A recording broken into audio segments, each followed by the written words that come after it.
1.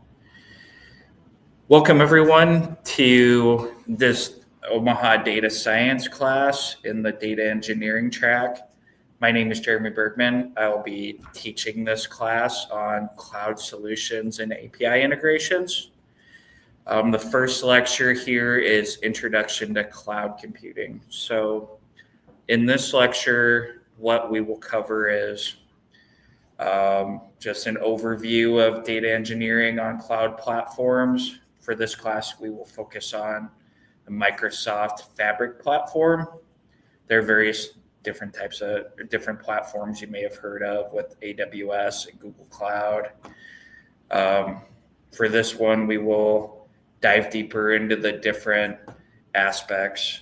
In this class particular, dive deeper into the different aspects of Microsoft Fabric and that will help determine how we can use that during class.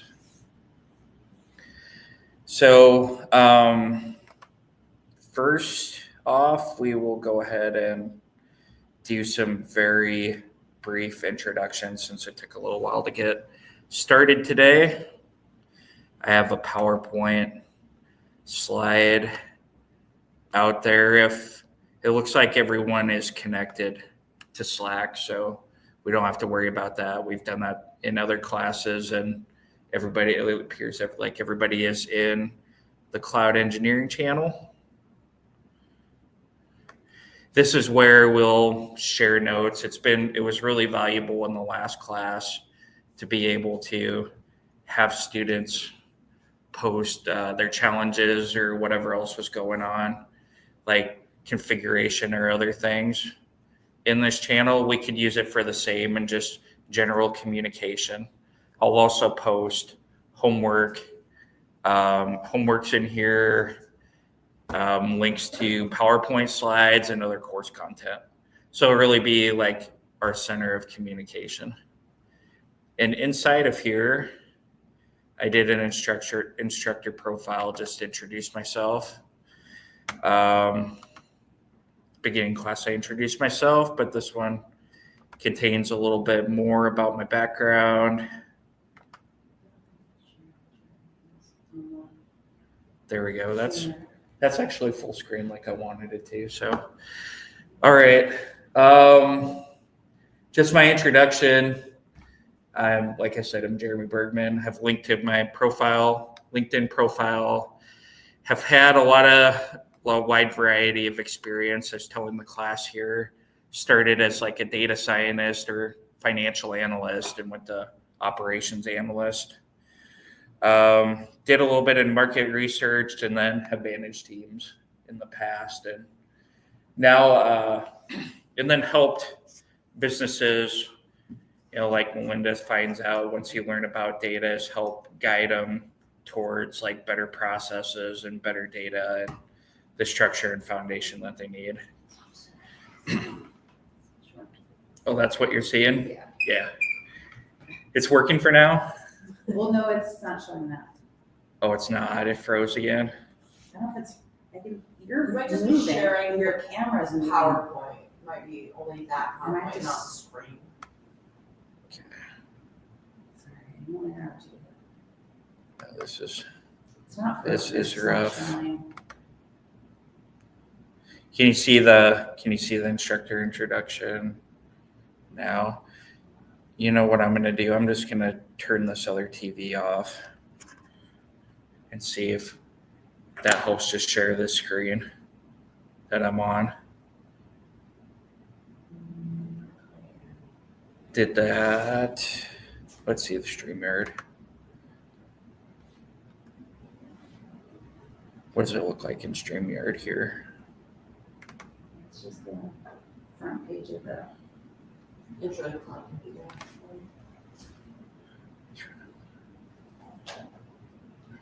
Oh, it's because I have, okay. That's why, because you know what I did? I shared the PowerPoint presentation and then I went to this different instructor presentation. Okay, we'll get this. Thanks for everyone's patience here. Let's actually just share my screen. we're just going to share the entire screen so I can bring up everything I need. It'll be crazy for a second. Now everybody can see instructor introduction. Okay. Okay, we've got it. View. Okay. All right. So I was talking about my experience, started as an analyst, really intended on doing data science type work. That's my passion. I have, some of my favorite things are like sports analysis, like looking at sports data. I currently am into cryptocurrency and finance, so predicting Bitcoin prices, market prices, and things like that. Just in general, just really like digging into data and the insights behind it. But when you start to run into all sorts of challenges with data and it necessitates doing the things that I talked about when you become like a data leader, as far as like consulting businesses on their data processes or within their systems, different technologies for storage, or maybe it's data visualization with Tableau or Power BI. Really being in that, starting to get into that position and have led teams in the past, and then influencing management like Melinda does on certain things. I keep using Melinda's example because she understands that piece, and I'm sure all of you guys have come across that at some point working with data within business. That has led me to become a consultant. I started to do that right before the pandemic started. Went out on my own, had some opportunities to start doing my own work. There, it's a lot of things with businesses that they don't know how to get there. They've never really used data in that way. So consulting them on what technologies to use, how to start looking at data, whether it's reports or data visualizations. Have worked with BI platform and design. During the pandemic, all of my work went away, so I went back to some full-time work. Got a chance to help design like a Azure data ecosystem. So using like data lake technologies and data warehousing, and doing machine learning lab in it, creating those type of models, which is kind of now where I am today. So teaching the data engineering class is kind of secondary in my career, but is skills that I really kind of like developed on the fly and needed to over my 15-year career, now 17-year career. Okay. So that's enough about me. It could go on for a while. You'll learn more about me in class. And I always like to bring my experience to things and like real life examples of where you would use something. For student introductions, go ahead and you could go ahead and put this in Slack. We're running just a little bit behind, but things of like, there have been students in the class where their names are challenging. I don't think we have any in this class really. Just what you do for work, where are you from, what's your current job, what interested you in this class, and then what you hope to get out of this class. That's just the perfect introduction. I'll go after you do that. We'll do that during break or something, and I'll send responses to everyone. So data science philosophy, what's unique about Omaha Data Science Academy is that we have a few different industry teachers or people who have done work in data, but they all bring like different perspectives to it, which is actually a good thing because you go through Data Science Academy, you get to see like Emily, who's like a director of machine learning. One of my colleagues, James, that I've worked with, he recently taught the SQL class, and he is a data leader, but he incorporated some AI into it, which is cool. We have people who've done data visualization, professional development using Python, but they're doing it now here in a data perspective, or from a data perspective instead of professional development. So they bring all sorts of different perspectives. What Nate likes to do is have us share our data science philosophy. So like where we're coming from and how we see data. So I really see it as like multidisciplined. So it's like stretches all the way like across business, which is kind of cool, which is obviously it's like often considered in business technology, but you'll be in like finance, you'll be in operations in different parts of operations of business. I worked in supply chain, maybe get into inventory management and inventory forecasting. And it's really like a art and a science in the way, or it's both art and science, really. Some of it involves like psychology and design things, systems and design thinking. So you get if you're a person like me who's a bit of a jack of all trades, it could end up being a pretty good career for you. Or you could specialize in data science versus data engineering. These roles are becoming more and more separated, although some places say data science and they really mean like somebody who can do everything. So there's still some of that too, but like the modern data scientist, I see that more as like people who are building predictive models, who are generating insights for the business, doing machine learning, statistical modeling. They often have business knowledge, domain or soft knowledge of the problem at hand and how to solve it with data. And then the data engineering is more of like the technical aspects, like your data science fundamentals, Python, database, SQL and NoSQL, even database administration or creating data models.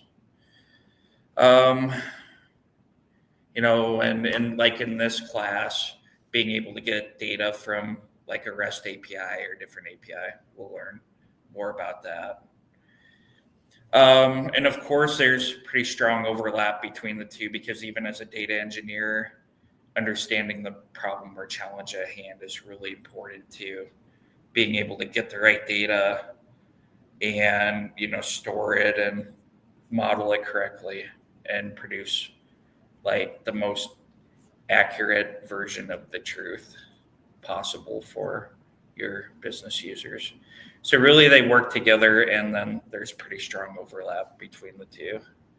I really think problem solving skills and being a jack of all trades, but diversity of thought and soft skills like Melinda mentioned. I keep picking on Melinda, but she did a perfect job of saying like when there's something wrong in business, not being like, oh, this is wrong and you guys need to fix it. Being like, have you considered like the impact to the data or these other systems with what you're going to do? So it's actually like really valuable skill, whether you do data science, like the softer side, or data engineering, which is more technical, like storing and structuring and modeling data side. And this class will be focused on the data engineer. That's part of the data engineering track, the data engineering within Microsoft Fabric and cloud engineering. Okay. What is a data engineer? Can described it is like that person who optimizes all the pieces of the data ecosystem. Talked a little about developing a data ecosystem, and you could really think of this as like the data ecosystem is like storing data and then processing data, transforming it into what you need for analysis, and then you can conduct analysis and present that as information. So taking data through its multiple steps and iterations, and turning that into information. That's one of the things I say as a consultant to keep it simple for people is like my job is to turn data into information. But of course, there's really a lot that goes into that. So talks about accessing, collecting, auditing, and cleansing data from applications and systems for it to be usable. So you're starting to take that data out and start to make it usable so that you can generate those new information and insights. Creating and maintaining efficient databases. This now includes data lakes also, which we'll learn in this class. Building those data pipelines so you have repeatable processes, automated repeatable processes, so you don't have to do everything by hand. Monitoring and managing the data systems. So if something goes wrong, it flags it and you can fix it before people see it, which is important. And then one of the things a data engineer is really thinking about sustainability and scalability is having these tools to automate things and say, if we have more and more data, how can we effectively manage that? So a lot of people don't really think about it, but the more data you have, the more you have to manage underneath the covers, whether it's more models or data coming in from more systems or more processes. Like data engineering is all about trying to, say, making your future self happy, or trying to make your future self happy. That's not exactly how I say it. I forgot how I said it right off my hand. Don't make your future self hate you, but it's the positive way is do a favor for your future self. And trying to create platforms and processes and systems that help you manage all of the data and the requests that come in, because as you'll find when you get to a company and they see data for the first time, they often want more and more and more data, and it involves gathering more data and more processes, and just being able to manage that is what data engineering is all about, whether it's through databases or other technologies. Won't go too much into this. Data science versus data engineering. This is where I talked about being both technical. It's like a data engineer. I have big data engineer, but just data engineer. You're programming, helping build data products, helping manage data. Then the data scientist is the questions, and then you're all meeting in the middle here. Oftentimes, the data scientist will be somebody who builds something, and the data engineer is someone who helps implement that. So they'll create a predictive model, and then you say, hey, data engineer, can you help me implement this model?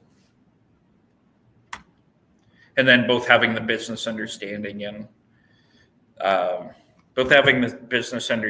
to be able to implement that solution in the right way, working together.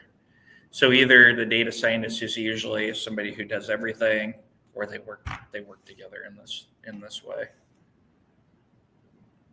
All right. Okay. So that was introducing you to the course. I'll go ahead and go through the course syllabus. Also, let's have an updated course syllabus from the first time I taught this that incorporates Microsoft Fabric. So that's exciting to me. You get to use a new technology to do this. It's actually not in itself new, but as a unified platform for data, Microsoft has created this new product, Microsoft Fabric, that makes it more consolidated and easier for data scientists and data engineers to collaborate with each other. And like I said, now you don't have to do all the individual configuration of Microsoft Azure, the different Microsoft Azure products. It's in one more unified experience. So excited to teach that. But anyway, so this is the winter 2024 class. Runs from today to December 18th. I gave my instructor information already. The course description. So it's important to remember for this class that it's about creating those cloud solutions and API integrations. So it'd be a comprehensive course that focuses on modern data engineering and integrating data from different data science APIs. We'll learn more about more data science APIs in lecture 2, but things like REST APIs where you can programmatically write code or create a process that goes out and obtains data automatically. Yeah. Say, are you able to see this on the screen? Maybe not. Share my whole desktop here. Thank you, Melinda, for making sure. No, that's good. I obviously had no idea here. Share my entire screen again. Thought I shared my entire screen. Okay. So the focus is on modern data engineering in the cloud. It happens in this class that we'll be using Microsoft Fabric that I'm excited about. But you'll learn about cloud-based data engineering concepts, developing the practical skills to be able to get data from those API integrations and build end-to-end data solutions. So things like I talked about is from obtaining the data in data lake all the way through modeling and presenting the data. It emphasizes hands-on experience with real-world scenarios. Being a cryptocurrency guy, we'll use cryptocurrency data from a REST API. They'll be able to obtain it and even do some real-time analysis. It's a core project theme. So I'll cover it a little bit, but each one of the assignments will build up to the final project. Okay. So learning objectives, students will be able to implement end-to-end solutions using Microsoft Fabric. Good thing about Microsoft Fabric, it has all the technologies to implement an end-to-end data analytics solution. And now it's the type of platform that data engineers often use. In the first lecture, we'll see similarities to AWS and Google Cloud Platform. All of them are fairly similar. You just choose Microsoft Fabric for this class. We'll develop and maintain API integrations, those integrations to get data and even sometimes real-time data. We'll create data pipelines and lakehouse architectures. That's kind of like the plumbing or foundation for your organizational data. Build real-time analytics solutions. So once you do those API integrations, you can actually get real-time data and then be able to see that in something like a Power BI dashboard. And then we'll deploy production-ready solutions, including machine learning and AI models and dashboards. So at the end of the class, we'll start to learn about that, and then the project wraps up where we build our own AI machine learning model and then deploy that and then visualize it in a Power BI dashboard and then monitor. As those who've taken the machine learning class, the ability to be able to monitor your models, because once you implement those, it's not a thing that you'd want to run forever unchecked. It could, there's like famous stories about that, but as far as like quants who modeled risk during the financial crisis and their models went awry. But that's a more extreme example. You want to constantly monitor them for accuracy and make sure they're making the predictions that you want them to make. And the end product here will be those type of models and dashboards. Okay. So key skills: developing data engineering skills, API integration, data pipeline development, machine learning model deployment, building in model deployment, and then visualizing it in Power BI dashboard. I really see that as these as like other than data lake, that's like the start to finish process of delivering as a data engineer. You have Microsoft Fabric components. They have these different components: data engineering, lakehouse, real-time analysis, data science, and Power BI.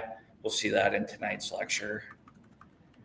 And cloud platform skills. So we'll compare cloud platforms, and then we'll talk a little bit about managing these services and cost optimization too. Part of what makes an engineer excellent is looking for those efficiencies and best practices and sort of thing. We'll look for those as we develop under these technologies too. Right. I'll go through grading really fast. Grading is just based on pass fail for me, assigned by the instructor. So this will include quizzes, homework, and project. Usually, Melinda's had me for class before. As long as you put in a good effort and ask questions, even if you get stuck, say, I'll pass you for the assignment. So it's more about like doing the homework and putting in honest effort and work and trying to get over any barriers you have. There will be a final exam. I provide feedback as timely as possible on any quiz or homework or the class project that you have. So I'm really trying to be available for students. You can always contact me through Slack, or I'm willing to schedule a time to work with students on any challenges that they have. Sometimes there's nothing better than just working side by side with someone to figure things out. All right, so assignments, there will be one each week at the end of each week. We want to try to make them due by the following Wednesday before you get the next homework assignment. They'll cover, and then that's also when we'll cover the previous week's homework also. These assignments, they build on each other, as I'd mentioned, towards the final class project. So if you find yourself falling behind, like, please let me know, and we can make those adjustments and help figure out any challenges that you have. All right, so quizzes, they'll be at the beginning of each week on Monday over the previous week. I find that to be a good way to recap what you learned the previous week. This is definitely a class that builds upon, each lecture builds upon each other. So like recapping what you did the last week and taking that into the current week's just like a perfect way to start. And we'll have a final exam. I really like to make that like a practical exam of like not just what you've learned in the class, a little bit of that, but some real life problems, and then getting you to think about how you would implement what you've learned. One of the good things about this class is that I'll also include questions from a Microsoft certification exam. So there's a first certification exam, DP 600, for analytic solutions using Microsoft Fabric.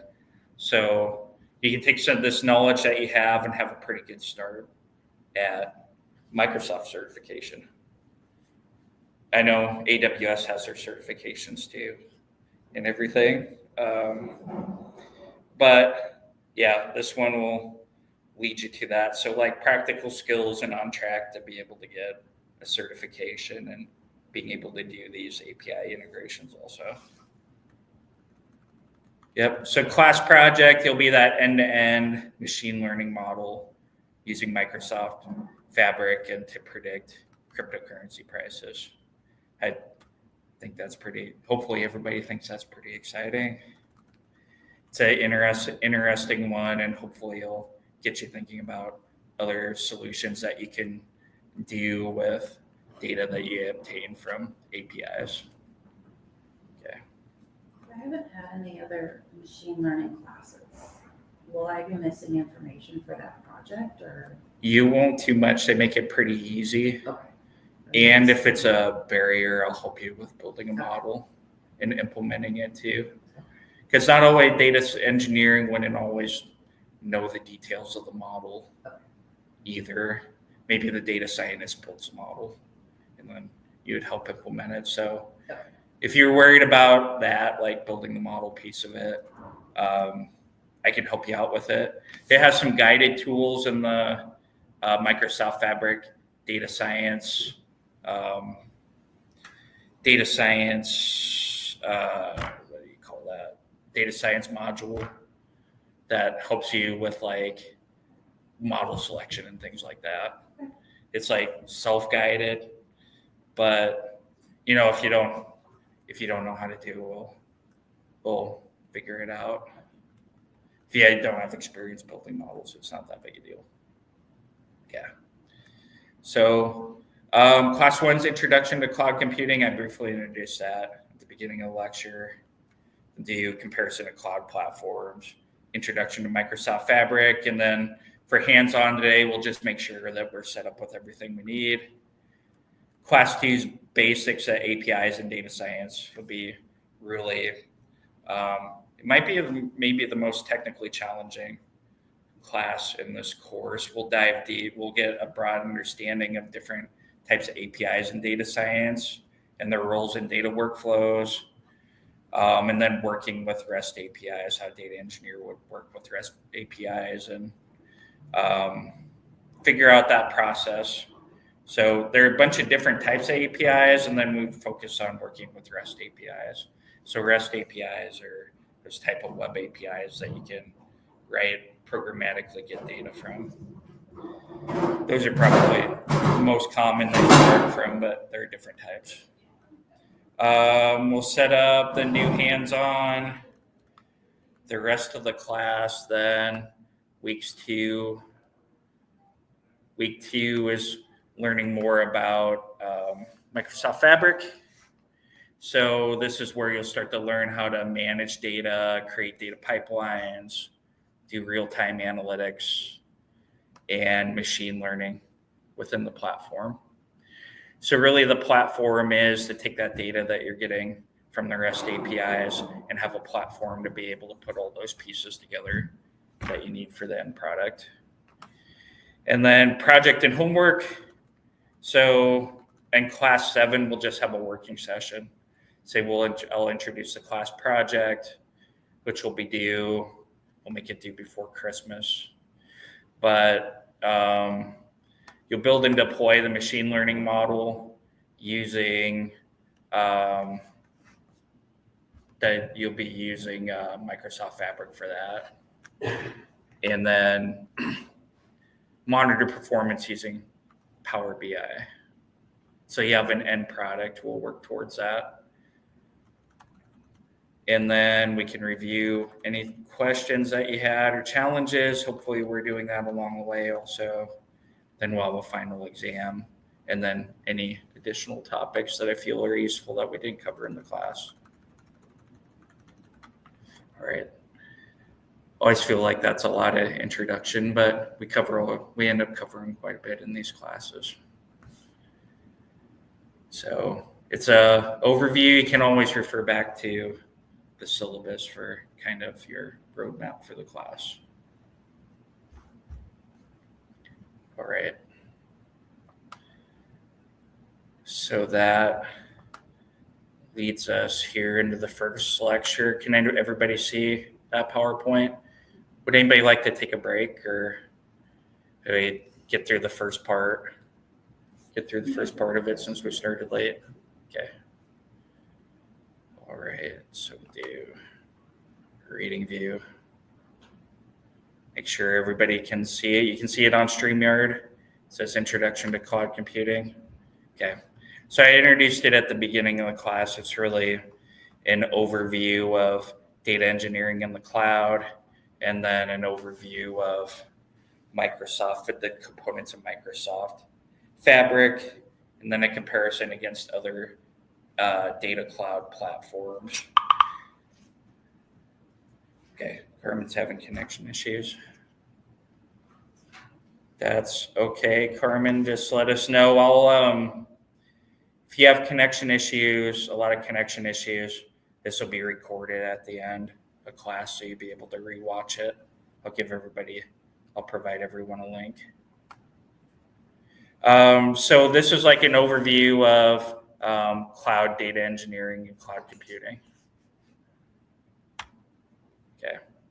So in general, how are the classes structured? The first one, you do a weekly quiz and do a brief review of the previous week, since this class builds upon itself. And we present a new topic and lecture. So I like to present just like the new idea or new topic first at high level.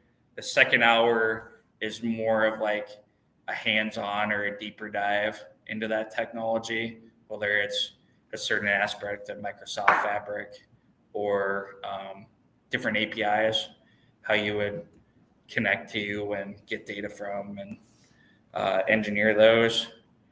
And then 3 is your hands-on exercises and your weekly homeworks and just any questions. I've been a little traditionally slow in class getting to hour 3, but this time I would really like to be able to give students a ton of time to work on these things. And then recording some examples, try to record examples before class also, so students can watch those and have those prepared, and you can replay those, and it'll help you with both the hands-on exercises and any homeworks that you have. Okay, so this class, first hour, we did all of these things. We syllabus introduction, class overview. We'll do a quick cloud computing and data science. Second hour, we'll compare the cloud platforms. A couple of you will find that really interesting. They have a lot of similarities to them. A lot of them have your typical components like your data lakes, your databases, your computes or your real-time streaming, and then I'll have like your machine learning labs, the ability to build machine learning or AI models, predictive models, and then deploy those models. This is where we'll introduce my Microsoft Fabric also. And tonight we'll focus just on getting everything set up. That helps students just be successful in class. The setup for tonight shouldn't be too bad. I say that, but we took 30 minutes to set up the TV today, so we will see. Shouldn't be though, and if we have any challenges, we'll work through those. All right, class 1 objectives, gonna give an overview, cloud computing, data science, compare those platforms, introduce Microsoft Fabric. We won't do the cloud console in here, we don't need that. But we will set up our cloud accounts. We'll access those resources, and maybe install some software here too, if we get to that point. Right. So one of the things we like to do in Data Science Academy is say, why is it important? Why are you probably at this point, you're here to, learn more skills and understand the importance, but just reiterates, particularly why is cloud data engineering important over maybe just your regular data engineering where you do it within a company on different servers that they have set up. So one of the advantages that cloud gives you is scalability. So you can easily, within a cloud platform, scale storage up and down, or scale the amount of computational power that you have, or even the cost up and down if you need to gain more efficiencies or you just need more power. It's a lot easier to do that than it is to add new hardware or server, in general, hardware or servers within a company. Cost efficiency. So it's not always more cost efficient, but usually the larger and larger scale it is, the more cost efficient it is, because that way you don't have to have a bunch of new hardware, or you have to install a bunch of software, or have a bunch of people manage and maintain it. The cloud does that for you. So the cloud providers like Azure, AWS, or Google Cloud, they'll manage all of that for you. So it takes, generally the bigger and bigger it gets, the less people you needed to manage this big system, and less hardware you need. So less overhead costs in particular. Accessibility, availability, reliability. Good thing is it's easy to access this if you have an internet connection. You can, in this class, that's basically all you'll need in a web browser, and you'll be able to do this data. You'll be able to do the data engineering within the platform. Flexibility and manageability. It just gives all of the tools in one spot instead of having disjoint tools.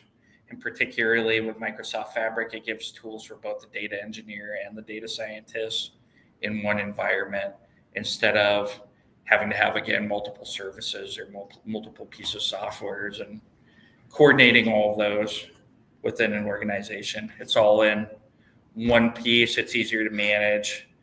And in some ways, it makes it more flexible too. And then security and redundancy.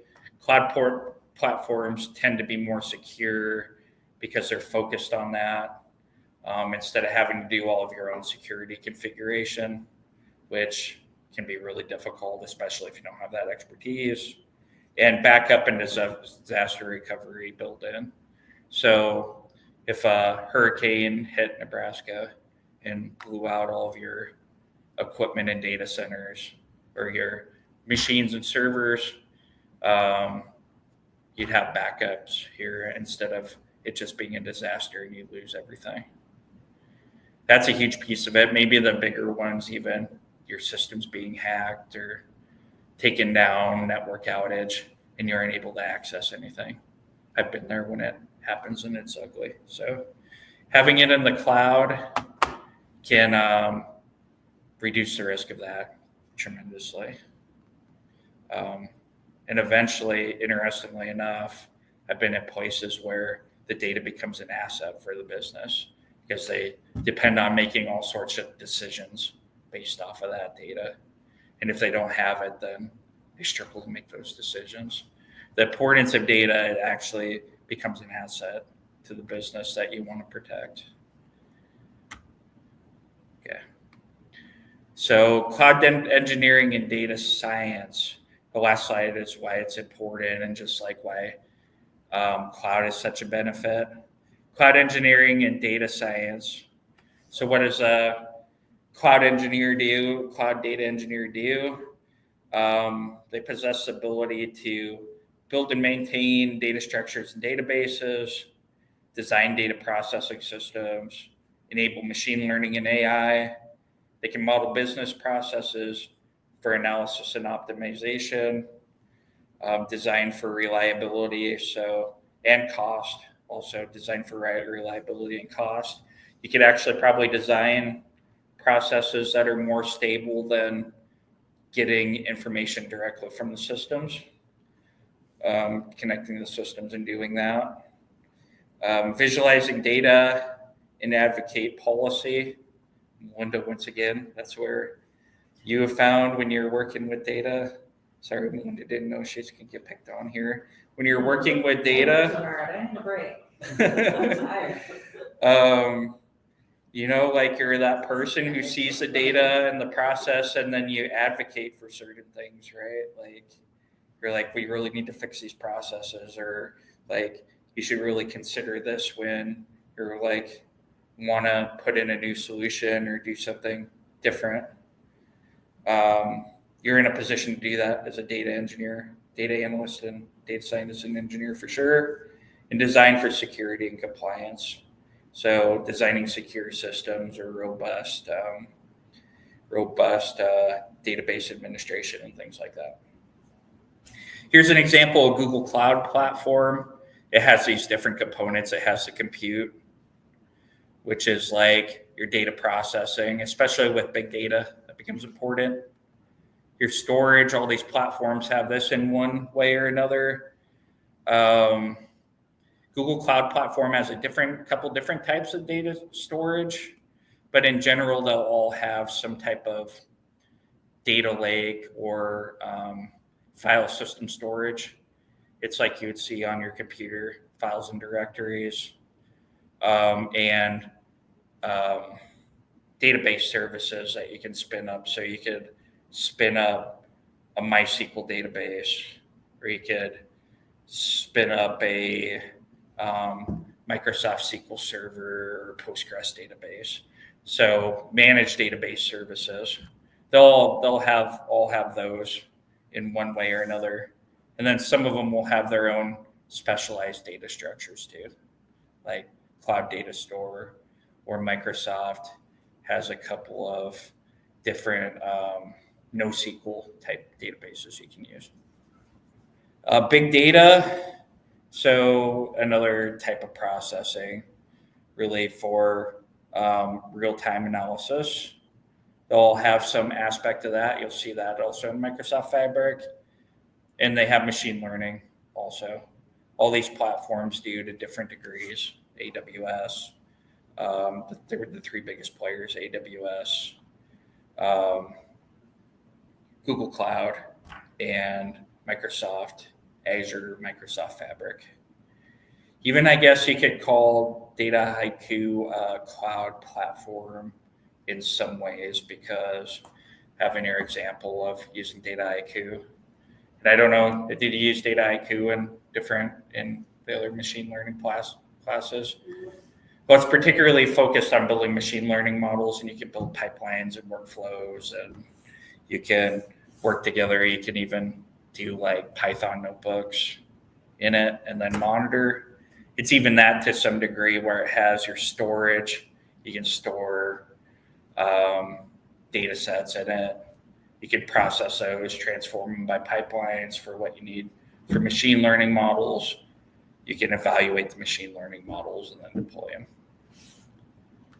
So just you worked with Data Haiku beforehand. You could consider Data Haiku in its own way a cloud engineering platform and collaborative platform in a similar way. Okay. So we really covered this. We just covered this a minute ago. Data storage, data processing, being able to produce large data sets, your compute resources. One of the biggest parts is providing serverless computing. So like those databases that you create, you consider those serverless, because while they are a database server, you can just connect and then spin up you can spin up a new database, and it's serverless, basically serverless to you. It's on that cloud platform. You don't have to manage and maintain the server yourself. And then machine and AI services, as I talked about. Google Cloud, the advantage of Google Cloud Platform is Google has been doing AI for years. So they have things like the Vision API. And I think for a while, Tesla was using that for their self-driving cars. They were using the Google API for that, the Vision API, to be able to recognize like stop signs and traffics and those sort of things. They have built-in machine learning, other APIs that you can use. So this is kind of where APIs will come in, either REST APIs or programmatic APIs. The Vision API is like the image recognition. Speech API is voice recognition and transcription. And Translate APIs are some of the coolest too. Those just keep getting better and better. As a side note, I'm going to Mexico for vacation. I know a little bit of Spanish. I'm not that confident in it, but I'm excited. I'm going to try to use Google Translate, have like a Google Pixel phone and try to use that. So these tools get better and better, and these cloud platforms either give you the capability to build your own tools, or they have like existing APIs or services that you can connect to yourself. I would actually often recommend, instead of building it yourself, because if you build it, you have to maintain it and do all these other things, seeing if there's a service that matches your needs first. But if you need a customized solution, then you can build your own machine learning or AI models and so forth.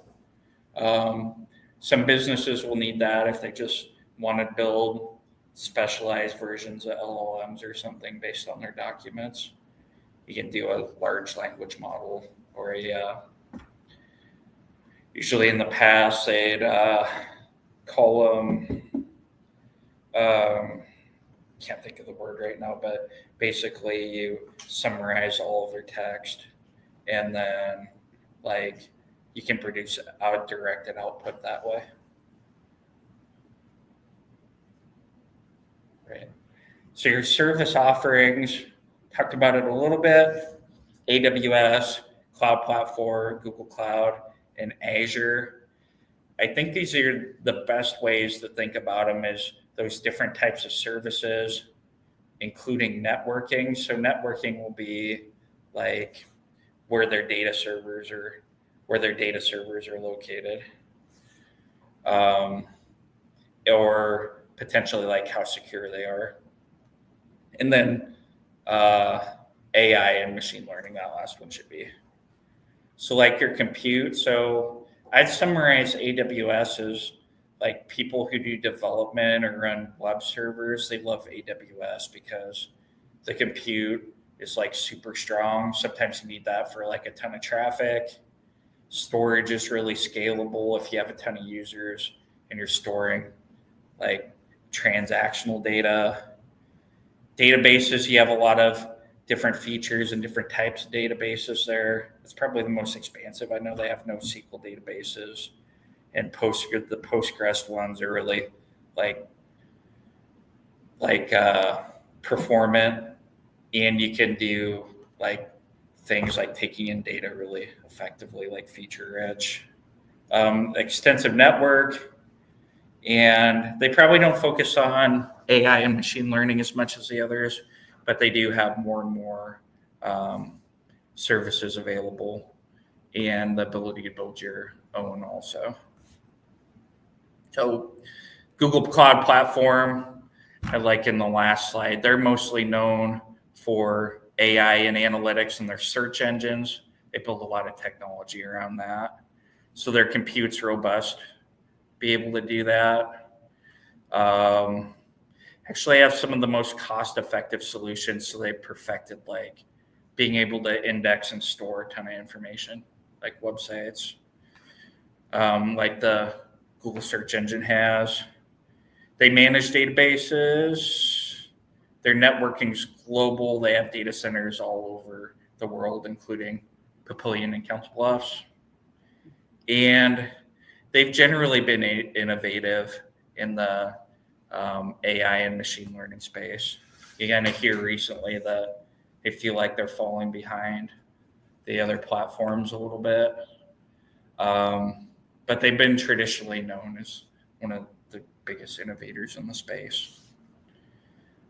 With Azure, I consider this like the enterprise solution, especially if an enterprise is like highly dependent on Microsoft products.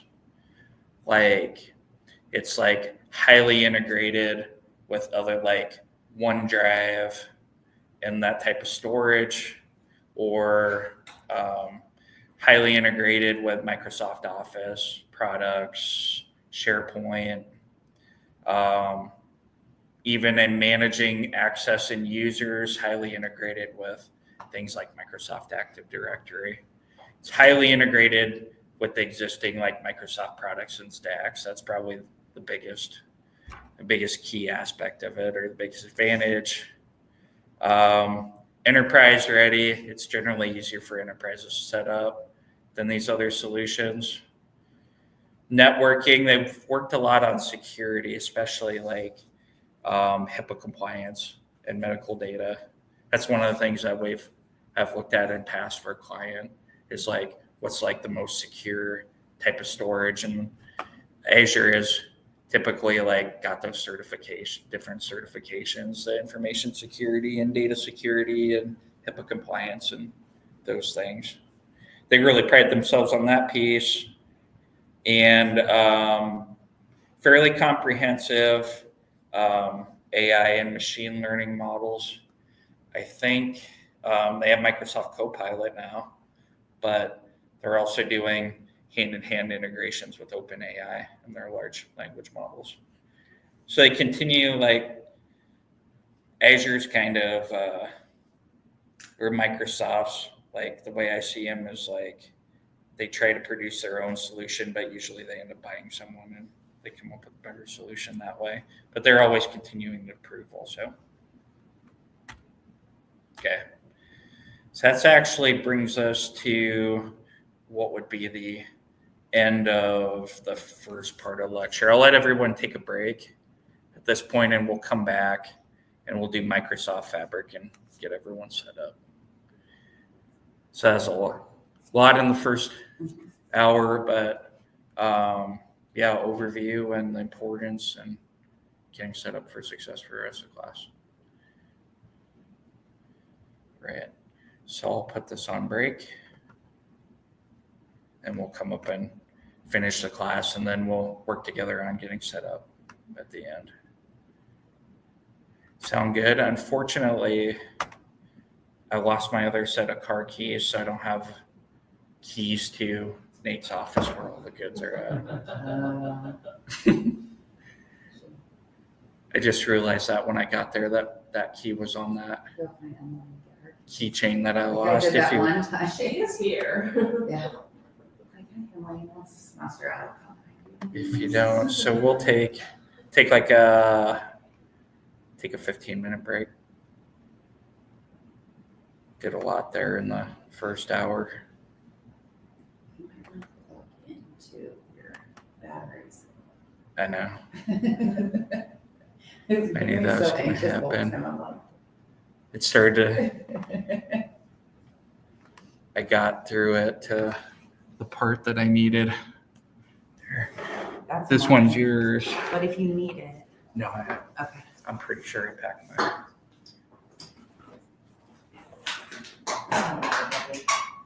Where did I?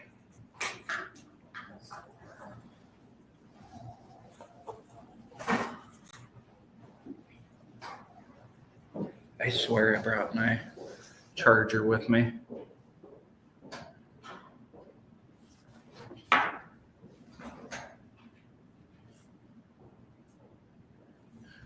I didn't set it here on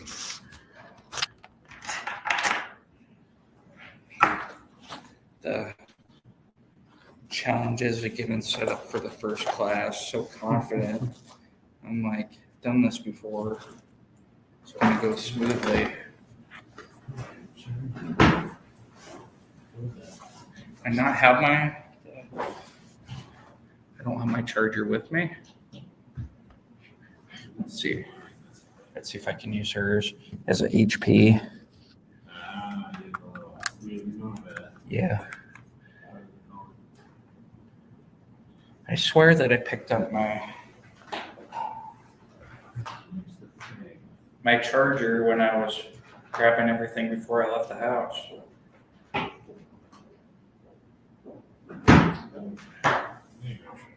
didn't really blink at yours not charging. I was lied to. Did I do it? It did. What? That doesn't have power going to it. It's worked all the other I times. know. Just not today? Yes, no. Oh, it's unplugged. Okay, I'll do that.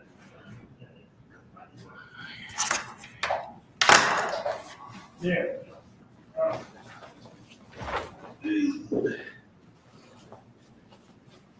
I must not have brought my charger with me. I even in my head, I grabbed it and said, got my charger. Okay, get on your chair. When I'm charging up on your charger. Using mine. Yeah. Okay.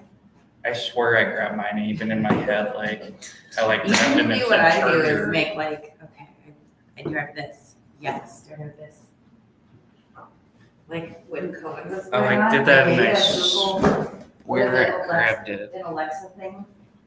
I was Alexa, give me my leaving the house routine.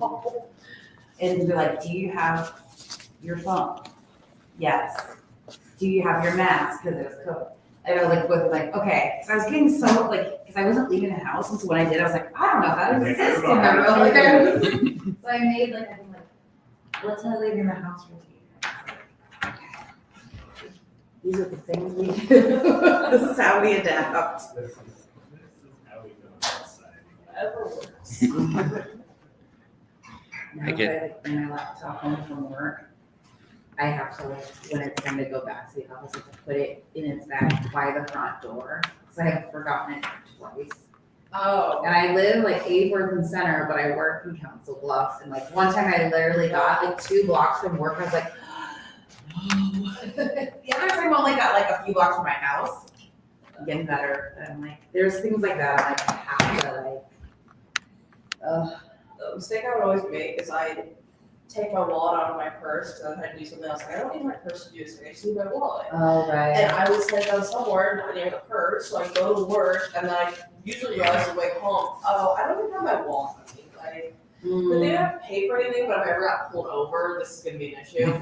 So I'd always just leave my wallet on top of my purse. Never take it back out. The funny thing is, like, if I got pulled over, so I can't remember literally anything ever, but I know my driver's license number. Hi. So I know it, like, I've had the same one since I was 16. Yeah. Like, it just stays. You don't And I type moved it. away. No, I don't know how I remember, like, it's just stuff like that. And like, so I had it when I was young and I memorized it. I left the state for many years and I came back and like got a new license. It was my same number. So I've been in the system, I'm like, I was so excited. So it's like, this is where I don't know how to function like a real human being. Because like that stuff, I'm like, I can do all of that, but it's like, I will literally be like, where did I put my phone? I'll like literally be looking at it. Like that's, I can't. No, the only time I would get that is like when I'd be calling someone, I'd talk to them, I'd get into the conversation and I'd go looking for my phone. So when I look up something, I'm like, where is it? And I'm like, I oh, my phone. I even but could not, I would always lose my keys, even though I have like a thing by my door with a magnet. So I have this in my purse. And so I have it, I keep it hooked, but now I'm like, because I couldn't use it. So then I did this so that I never have to undo them from my purse. Forgot I to don't know, mute Rob, this. my Be last back week. in just a couple minutes.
Usually it's just Irene, I think, of something as I'm going through it.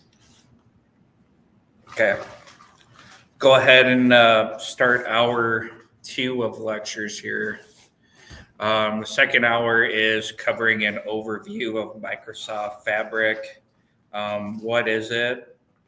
What are the core components? How you could potentially use it? And then how will we use it in this class? And then the final hour will be getting set up with Microsoft Fabric access and some of the tools you need. And to prepare us for the rest of the class. Right. So what is Microsoft Fabric? I've mentioned it a few times in class. It's a comprehensive, unified, cloud-based platform. So when you say comprehensive and unified, what do you mean? What do you mean by that? So comprehensive platform is like it provides a cloud-based solution that unifies data and analytics services. So in the first version of the class that I taught, we're using Microsoft Azure and the different components. And Microsoft Fabric's technically a part of Microsoft Azure. But in Microsoft Azure, you have all these disjoint services. You have Data Lake, and then you have Machine Learning Lab, and you have your serverless databases like MySQL database. What else did we do in that class? We have Data Factory where we did these pipelines. They're all their different services that you need to configure. What's comprehensive platform? It brings all those together into one platform specifically for data engineering and data science purposes. So like your data workflows.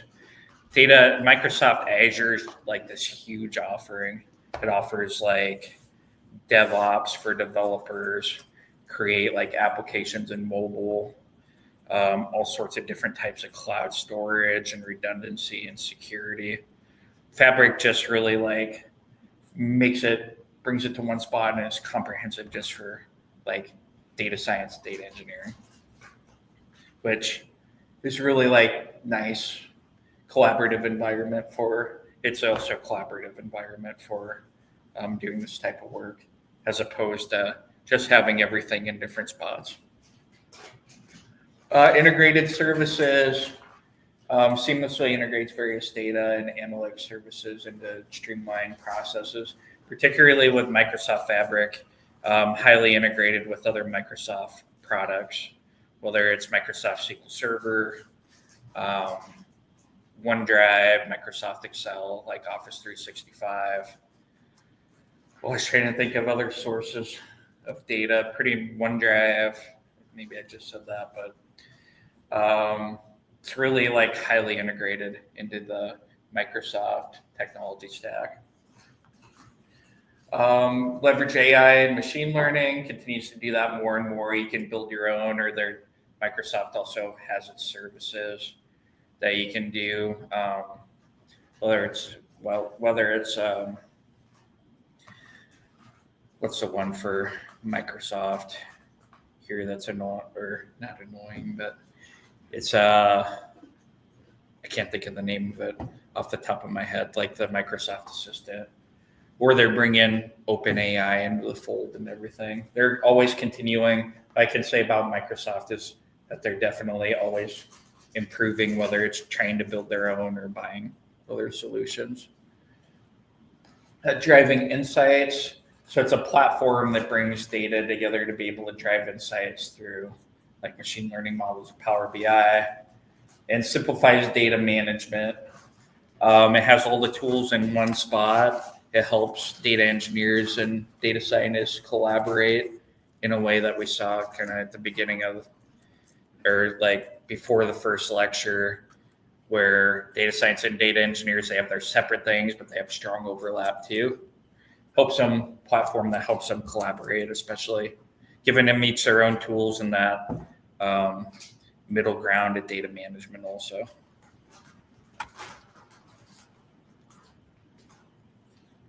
All right, so Go to the next slide. Oops. Okay, so just introducing the platform, the different aspects of the platform. So unified data analytics platform, let's mention that it brings together all the services and tools for data scientists and engineers. A lot of those platform or things that I talked about from Microsoft Azure, even like real-time and like NoSQL databases, brings those, and big data technology. So it has Spark also. So it's bringing them all into that one platform instead of all these disjointed services. Data engineering, it has its parts, and I do this in different colors too. So the data engineering, I consider this to be, they have a thing called Synapse Data Engineering, Data Factory. That's where you help develop pipelines, manage transformations, and monitor jobs. Also in Synapse Analytics, you can use that to query data sets directly out of the data lake, which they call One Lake. We'll cover that shortly, but it gives you a bunch of different tools for data engineering tasks. It gives you tools for data analytics. So data analytics and data science. So you have Power BI, kind of like you have Tableau for data visualizations. You can also create like shareable data marts and stuff in Power BI. But you have real-time analytics, which is like your streaming services. And then you have your Synapse data warehousing. So analytics, I think of this as like business intelligence. So it gives you like your streaming data capabilities, analytical processing, data warehouse, dashboards, data lake capabilities, and so forth. And then data science. So you have Synapse data science. So they bring together a couple of different things here. So before they had Synapse Analytics in the previous class, which is like a platform where you develop analytical workflows, and then you could do like your Jupyter notebooks or your Python notebooks and create models that way or do analysis. It takes all of that and even like that on-demand data warehouse, it combines it with your machine learning service. So it's combining the ability to create like analytical workflows and build and deploy machine learning models in notebooks and frameworks all in one. So it's taking like your machine learning lab and Synapse Analytics, and now it's combining it into one service. And underneath of it, you have some serverless compute like SQL. You have your Spark database, which is really for like big data, like breaking it into pieces and being able to do parallel processing. KQL is like their query language for real-time data, has other analysis services. And then One Lake is the basis for all of it. So you can do data warehousing, have something that you call data lake house, where you can query data directly as it sits in the data lake. So that can actually be an Excel file. You connect to an Excel file. You can query an Excel file or a text file. You can do unstructured data. Even you could load that data, and say you had an image and you wanted to run that through your image recognition service like they have in Google Cloud. I'm certain that Microsoft has one too. You could load that as raw data and then classify it or run it through the model or train your own models or do whatever you need. Then as advanced databases, so they have Delta Parquet formats, which is just like an optimized data lake format. And then you have your data sets that you can create in One Lake also for analytical purposes. So it sits on top of these technologies, all of these, I consider those like different services, data engineering, analytics, and data sciences services on top of it. They're used to collaborate. Right. So terminology, anytime I dive into something technical, I just like to, instead of going overboard, you forget that sometimes the lingo that you're talking, especially if you're technical, that other people don't necessarily pick up on that. That's really common, even when I cross into something like my girls like, or they know a lot about, they just like assume you know that off of like TikTok or something, and they're just like, "Oh, you haven't seen that yet?" I forget like that not everyone in the world has seen it, especially like middle-aged dads. But no, even if it's in like a different domain, non-technical domain, if it's fine, a lot about finance too, but other things like that. When I went to banking, the learning curve to just learn like all the terminology they did, it took me like over a year just to know what people were talking about in meetings. You have all your acronyms and code and everything like that, and people around you just assume so. I like to do terminology. It's not super heavy in Fabric, but when we talk about one lake, that's like the data lake or Gen 2 storage traditionally been. It's unified data storage for Fabric. It's a central repository for structured and unstructured data. It's not just a file store like saw in the previous. You can store different data sets or different types of or data in different types of formats and then query them from the data lake. One lake's kind of like an expanded data lake, highly integrated data lake. When you say one lake, it goes hand in hand with a lake house. So I'd use these rather interchangeably in Fabric. If you hear lake house, it's a data lake and a data warehouse combined. It's not really like a traditional data warehouse, so where you create a data model and you structure it that way. It's more of like sometimes when you transform data, you can store it back in the data house or data lake or the lake house, and then run all of your queries off of it. So it's like more of a store of data sources and sources of truth, or like your Parquet formats and stuff like that. Data sources that or sets that people create that you can create off of also. And it stores all of those. Fabric Workspace will create one of those tonight. It's a collaborative environment where users manage their Fabric items such as data, notebooks, pipelines, and reports. So it's like a container for all of the different things. It's kind of like a little project or workspace, and you can share these workspaces with others. And you can have multiple items with them. You could have Power BI dashboards. You can set up your own one lake. The idea is that you can create a workspace where you can share it with other people. It can be notebooks, it can be pipelines also. And items are things that go inside of the Fabric workspaces. So those things that I just mentioned.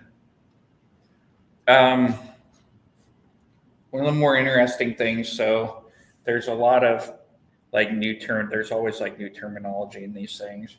And when they say lake house, it's different than like your traditional data warehouse. Your traditional data warehouse is like where you take a bunch of data and you create a model that represents your business rules and your business processes.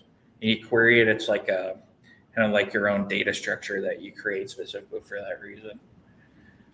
Data lakehouse is somewhat like that, but I think it's more flexible and fluid.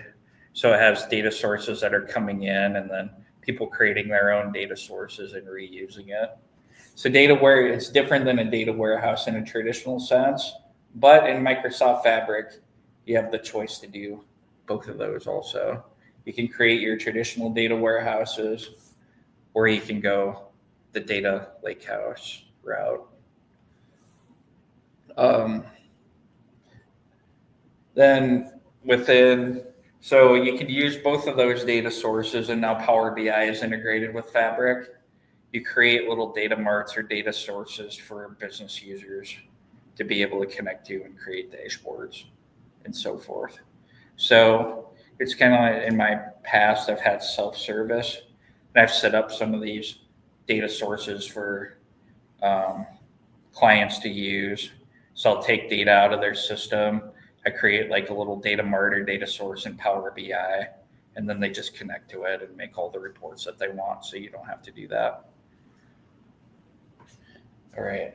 So data wake, there's a good article here that I had in LinkedIn, difference between, like they call it kind of like a new age data warehouse versus like traditional data warehouse. There's still a need for both of them, especially this one if you're trying to keep track of like what happened in the past, like your history, like transactions that happened historically and business rules that applied to it or changed, because that can be hard to do with a data lake house. Still a need for both, but this is kind of like the more new age data warehouse or flexible data warehouse for analytical processes. If anybody would like me to elaborate more, just let me know. If I'm talking about data warehouses and or not following along, just let me know. Happy to explain more. The data fabric components. So you're going to dive deeper into the specifics of this. This will be what you see when you log into Microsoft Fabric tonight. You'll see these different services: Power BI, Data Factory, Data Activator, Engineering, Warehousing, Real-Time Analytics, and Data Science. So Data Factory is like, I think you use Data Factory is like your heavy lifting and orchestrating data and integrations. This is where like you're pulling a lot of data out of systems to be able to move and orchestrate lots of data. That's like a task in itself. Like say like at First National Bank, you need all the credit card transactions that happen for all your customers over the last day. That can be literally tens of millions of records, hundreds of millions of records. To be able to move that data, that's what a tool like Data Factory is made for. One of the advantages is it has a ton of built-in integrations also. So you don't have to create your own integrations. You could potentially connect to a REST API, or you can do a real-time stream, or you could connect to, say, like a CRM and pull out all of the records without having to develop the integrations yourself. It comes with a ton of built-in integrations, especially for existing Microsoft products. Like everything that's an existing Microsoft product, you'll have an integration for, even things like Microsoft Teams, to be able to get conversations and stuff like that.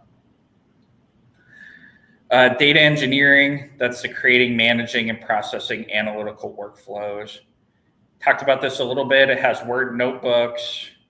It has tools like Spark. So the big data processing, like parallel processing, has lake houses within it. So that's a big part, is creating those analytical workflows for machine learning and AI.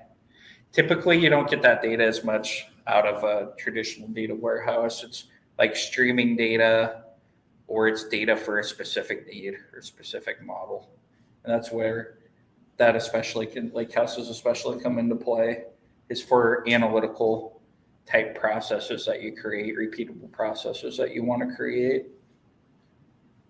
Data science is the building machine learning models, preparing data, and collaborating on advanced analytics. Those are the tools that I talked about, like bringing Machine Learning Lab and some Synapse Analytics and notebooks along with that, to be able to create your own models or use existing models. The data engineering is more of like the tools to help implement those models or create those workflows and help implement those models. And then it has its own specific real-time analytics for managing streaming and real-time processing. That's its own task in its own right. We'll do an example of that in this class too. We'll focus on, we'll do some of that, do an example, go through that module and do an example. Particularly good, you always get quote requests within business for like some type of real-time operations monitoring. And with traditional tools, it's just really difficult and expensive. Like if you're constantly loading data into a database, it can like break the systems more or less. So these are tools that help you do that type of operational analysis of real-time data. One of them might be, it might be impossible to load Twitter data constantly if you're trying to get trends and insights or do something for a model. So you use real time and you just get the data that you need for it. Tools to be able to do that. Right. So Power BI integrated into Fabric now. That's a business intelligence tool for interactive reports and dashboards. Pretty straightforward, but integrated into this platform as part of like data science and data engineering and analytics workflows. It's kind of like your end. I always see dashboards as like your end product. Even with machine learning models, you deploy a machine learning model. You kind of want to see how it's what predictions it's making and how it's performing and monitor performance. I do that through the way I visualize that is through Power BI. You could create your own reports too, but I like doing it through Power BI and actually seeing how it performs. Data activation. This is new in Microsoft Fabric. This is intended to trigger alerts when predefined thresholds are met. So you can set up data quality rules and give yourself alerts. So if something happens in the data, you can alert yourself to it. Or even more so, certain things like if something happens from an operational perspective, say, an example would be, I've come across this in business before, is like somebody set a price on an item that's supposed to cost $100 to $1, and they've deployed it out on the website, and somebody bought like 50 of the item for $1. Like right away, there's somebody like looking at the website, and they're like, I'm gonna buy 50 of those. It's like scanning the website for prices. You could like alert yourself. You could create those type of alerts to alert yourself before something like that happens. So you could literally do that in like an analytical process or some type of system process. You get the data from the system and alert yourself to certain things. Operations loves that piece of it. Almost too much so. That's another story. You become too dependent on alerts and not do your job. But the whole other thing, it's really valuable for certain things, especially like threshold things or extreme outliers. So next, data warehouse. That's like more of your high performance analytics and data management. What we talked about within data lakehouse. It also has capabilities to do the traditional data warehouse also. So kind of like your all-in-one traditional and new age data warehouse or data lakehouse. We will cover all, so introducing all these because all of these will be part of the process that we do in creating cloud solution and doing API integrations in this class. Okay, so your Fabric portal, this is what it'll look like with those services. Provides all-in-one access. It's all right there. If you log into fabric.microsoft.com, we won't do that quite yet because we'll set everybody up with accounts. But when you do, you'll see this and you'll be able to connect to all these services. Very intuitive AI or UI. It's easy to get around. It's all pre-configured. so you don't have to mess around with lots of settings. There are some limited settings. There are some settings up here. These are more like account settings and permissions and things. And when you click in each one of these, you'll see like there is a bit of customization that you can do within each one of these. But it already becomes largely pre-configured. Collaborative workspaces, so you can create workspaces for collaboration. You can even do what Microsoft calls role-based access control, so you can determine who has access to certain workspaces and who doesn't. And integrated tools and Copilot, that's a word that I was not thinking of earlier. Microsoft Copilot is integrated into it. And I need to update this. Where can you learn more about Fabric? There are online courses. I'm starting to do some of those, particularly for certification. I'm working on getting the 600 and then the data engineering certification, which is like more in depth. But I somewhat like classes for doing that. There's a lot of additional exercises you can do along with it. I try to model this class after some of those that you'd see on the internet, where they present a topic and then you have like a guided example and walkthrough, and then you have like a practical homework and projects at the end. Documentation and help. Well, Microsoft Learn has a ton of these, so they'll literally take you like step by step from like signing up, even like what is Microsoft Fabric, the signing up to the portal and different things. It's super guided. If you ever want to recap or certain topics, that's like a good place to go. Some of my all-time favorites are just Stack Overflow and Reddit, although I've been using AI more and more. I like Chat GPT for general descriptions, just like if I'm like, what is like a certain aspect of Microsoft Fabric, like what is this, and then you can like expand on that.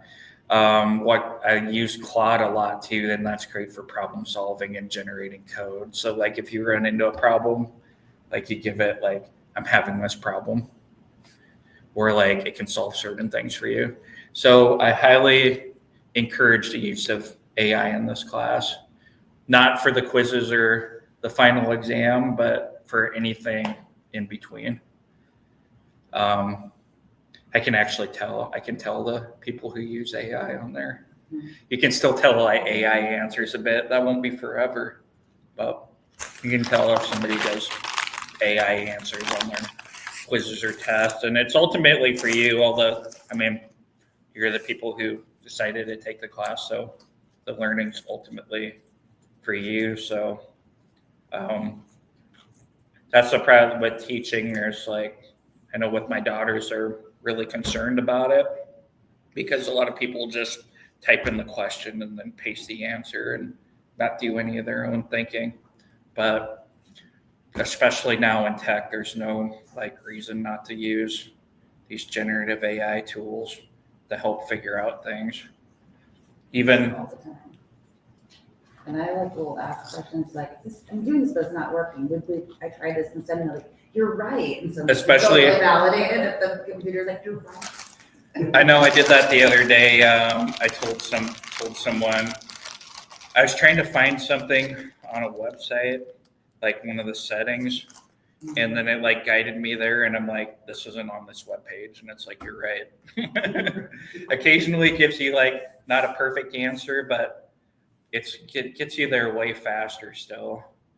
Or like instead of like 20 minutes of trying to search for a setting, I like go type it in. Or if you have to do like research a problem, like it's like the first place to go. It saves me hundreds of hours of doing things. I really like, there's one called Perplexity. Yeah, Perplexity, good too. Go to like cites the sources, so you guys, where getting into and digging more. I use Perplexity for diet and workout plans, and then I ask it for like sources, because there's like so much like misinformation in that space, or like weird things, or snake oil. Yeah. Like I'm like, give me like a researched, fact-based like exercise plan or diet plan or something like that. And then I give it like parameters, like my goals and what I'm looking for. And gives me a start. At least they'll give you a start. Usually these things give pretty good answers too. And then videos, there's nothing like videos to like to see like how somebody else was doing something, just like walking you through it, right? So that's why I'm going to create videos for these hands-on exercises too, so people can review them and go back through them and follow the steps and everything. Because even sometimes when you get AI steps, it can be kind of difficult. Like it can be inaccurate, or like you're still not really familiar with that system or platform or something. So it takes you a while, but if you see someone guided go through it, then it can help you go through it also. So that's the best for those. Oftentimes people ask like, how do I get a job using these skills? I had that link from the last class. So there's things to think about and potential questions, and do certifications help and so forth. I would say in general, certifications do help, especially at bigger companies. I say I find myself in that, and consulting it doesn't necessarily prove that you're an expert, but it's better than the alternative trying to like explain that you're an expert. Like they see it on a resume and they're like, oh, he knows, he has certification here and he knows this. Bigger companies particularly look for that, and I kind of am doing that and from a consulting perspective, so people know specifically like, yeah, this guy knows the Microsoft Azure data engineering or the platform or Microsoft Fabric and so forth. I mean, it doesn't guarantee that somebody will know about it, but kind of like in education, right? You get the diploma and it's what you take out of it ultimately. Okay. So that is it for this class. Pretty good introduction. It's just a general overview of cloud engineering, its importance, its overlap with data science.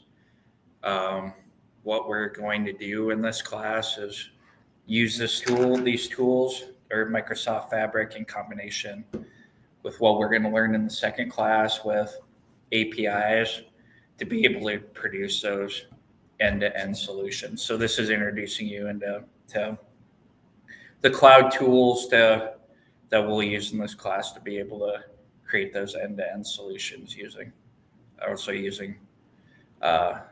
REST APIs or other APIs to obtain data. Okay, so that is it for this class. We'll go ahead and start the class exercise. Did anybody want to take a quick break for a few minutes, or we go straight through? Okay, this is the part where I always cross my fingers because this worked for me. So one of the biggest pieces of feedback I received from the last class is people didn't really like setting up their own accounts and having to give a credit card account. So I've given everybody a JB Analytics consulting account. So this is my consulting company. So your login at Fabric, you'll type in fabric.microsoft.com, and I should actually do this along with you. I'll explain it first. And then I've set up an account for you that it'll be your first initial last name at jbanalyticsconsulting.com. So I'll bring this up.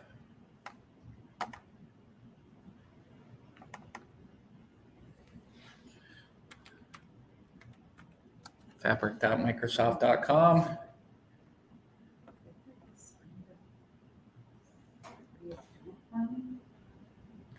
You can do, I think it's like it's my husband's his work Microsoft account. But I should just sign out and sign back in on this maybe.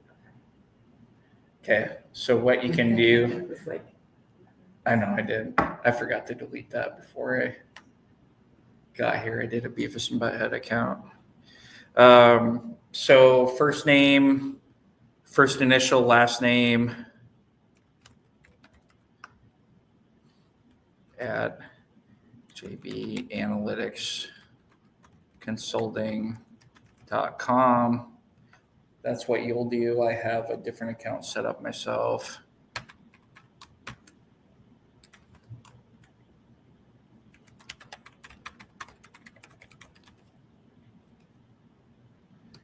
And when you do this, we have a password. It's not a super secret one. It's password 1 with an exclamation at the end, point at the end, and a capital P at the beginning. So password with capital P, and then 1 and an exclamation point.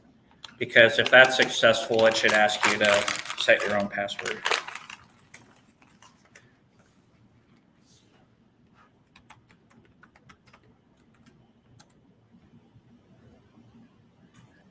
Course in there. Of course, I forgot the password to my own account I created.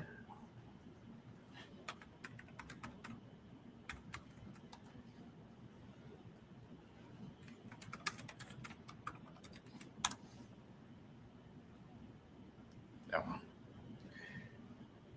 I'll just log in with my usual one.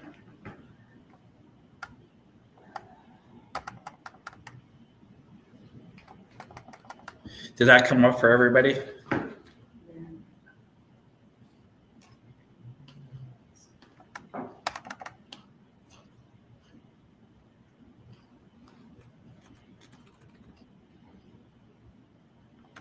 And once you do that, it'll ask to set up Microsoft Authenticator. It'll give you, I think it's 15 days to do it. You can set that up on your phone. It can take everybody through the steps. It's an app that you can download on your phone. If you click yes on that, or you click the link, it should give you a QR code that you can scan. I loaded up my mouth. When you do, after you download the Authenticator app, you can scan the QR code. It'll put it in Authenticator for you with a 6-digit code. I should create a new account real quick just to show people those steps. Yep, this seems to have frozen.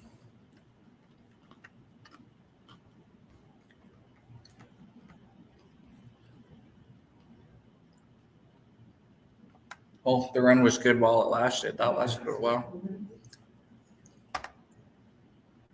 It lasted a while. It was a good run. Okay, I don't know if anybody can, let's see. I guess you're still seeing class 2 objectives. Yeah. Okay. So I wasn't sharing class exercise, was I?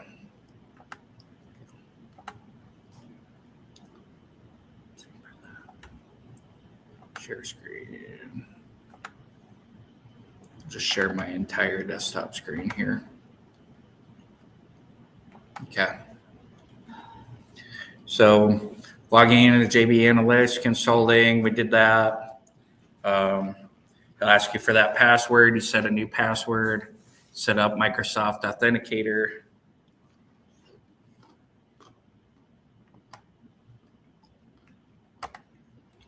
See if I can provide everyone an example of this.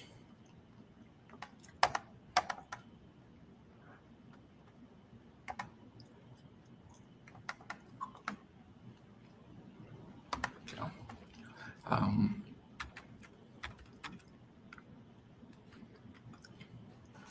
if you don't want to set up the authenticator, I can set you up with a code that text messages you also, or I can reset that every 15 days.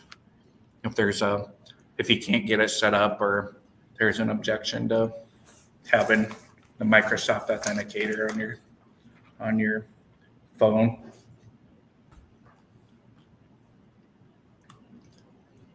And there's a free. What we'll do next after that's done is there's a free trial for Microsoft Fabric. It lasts 60 days. I'll give everybody access to it for 60 days before I close the accounts. That way you don't have to worry about like your own credit card and accounts and whether it charges you or not, or having to like cancel it in the future. So it'll be 60 days from today, the 2 months.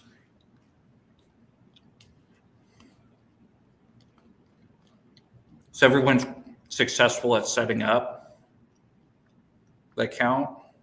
Okay. At least for now, you don't have to set up Authenticator if you don't want to. You can let that go for a short amount of time. Okay.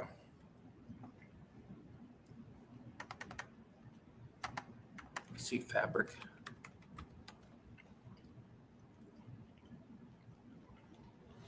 Select my account.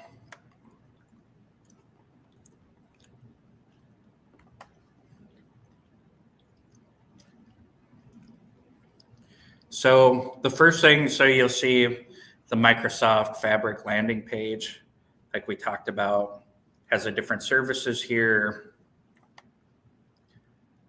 It has your different Microsoft 365 apps. So mine says trial 58 days, but what you'll want to do is click here on the top right, and you'll see an option that says sign up for the Microsoft Fabric trial. Does everybody see where you can do that? I think it's actually a button. I'd already signed up for it, and now mine says trial status. Once you do, I'll have a trial status and 58 days left.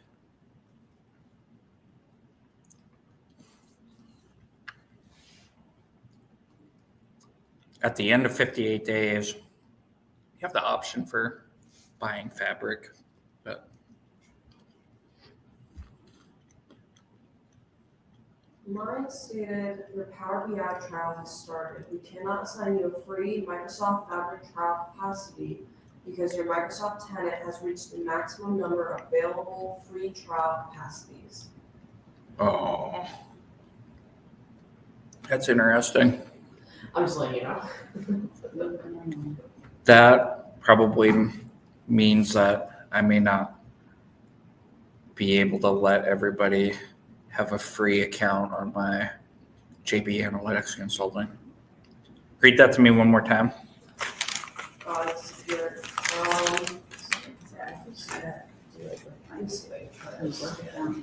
Okay, we cannot assign you a free, I'm gonna copy it to the slide. Okay. That's what the last class did.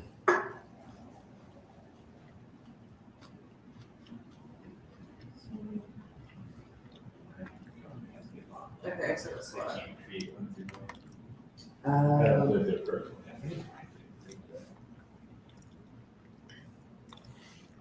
Oh, it does say, It gave me Power BI, it just doesn't give us Fabric. I don't know what difference that'll make. okay, cannot assign you free. Oh, it's like a lot of things. I'll put this into Chat GPT. I'm afraid that means this isn't going to work the way I thought it was going to under my JB Analytics account. I thought I could just give everyone accounts and they could just sign up for free. Usually they want you to pay somewhere. They'll let you, I guess they'll let you have a couple of them, but they won't let you have, Maybe I can do it. oh, let me see. Cannot. I can do it for my work. Because I might be playing around with it there anyway, so. Let me see.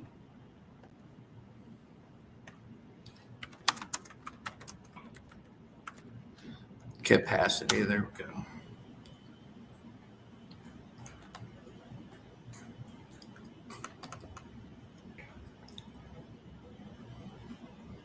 Cannot use Microsoft Fabric Trial. I should actually just put this in Chat GPT, or actually Claude, even better.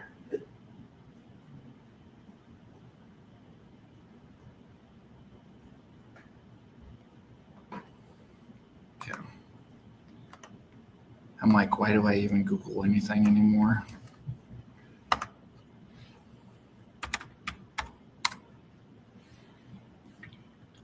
This would give me a much better answer.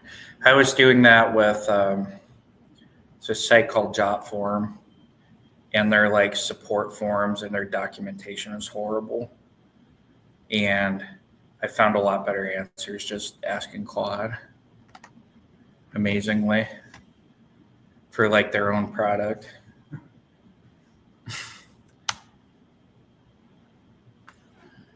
Because it also takes like Stack Overflow and all that stuff. Like people, And other people being like, no, this is yeah, support's not helpful.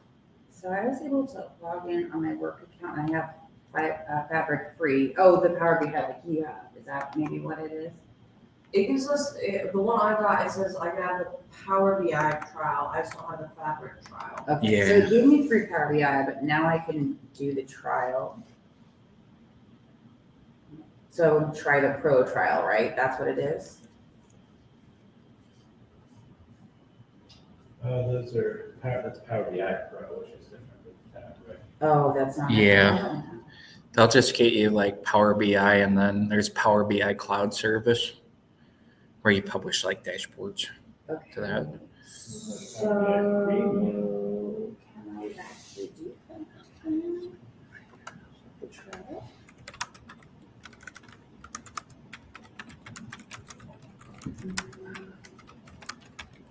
So it's- Do it now, then hopefully that frees up one that you can use. So it's actually not, it wouldn't be a big deal for people to do this themselves. There's just, it overcame some challenges and objections from the last class.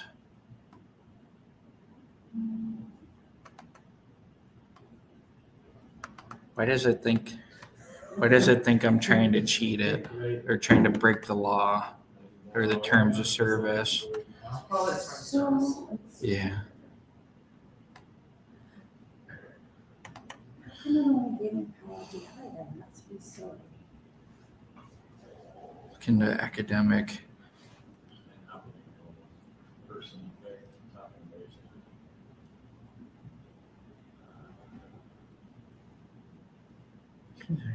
No, additional is not available to this time.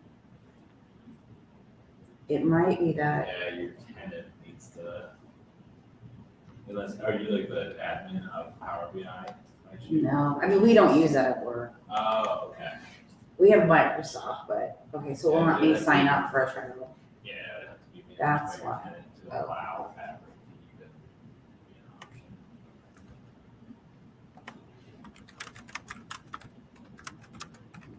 I will now try.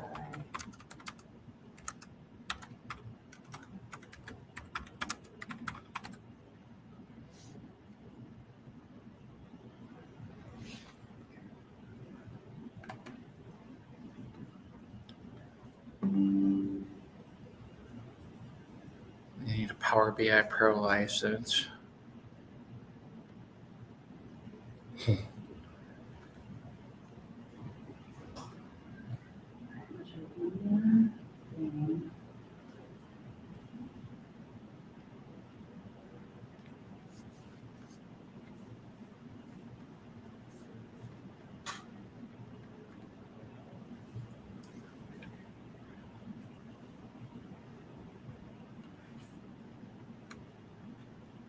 This is what you sometimes have to tell Claude.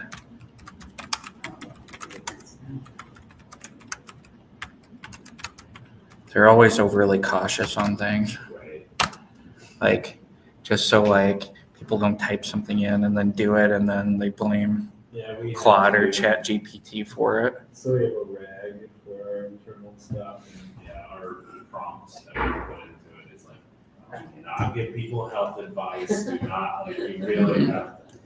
And because we don't want them to answer questions outside the purview of our software, we just lock it in. But sometimes they do it. Okay, I was able to do a trial with my husband's account. So now. Oh, thank you, let me do it. I think let me just log out. So I'll cancel the one I did. And hopefully we can take it. I don't know how this thing's gonna work.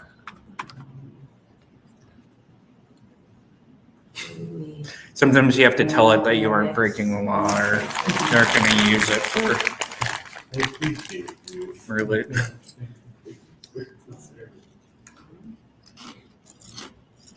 I did that recently.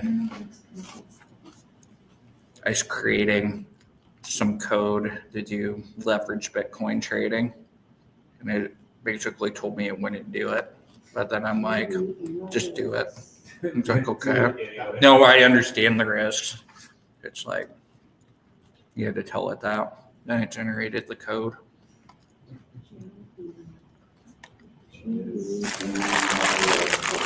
Commitment.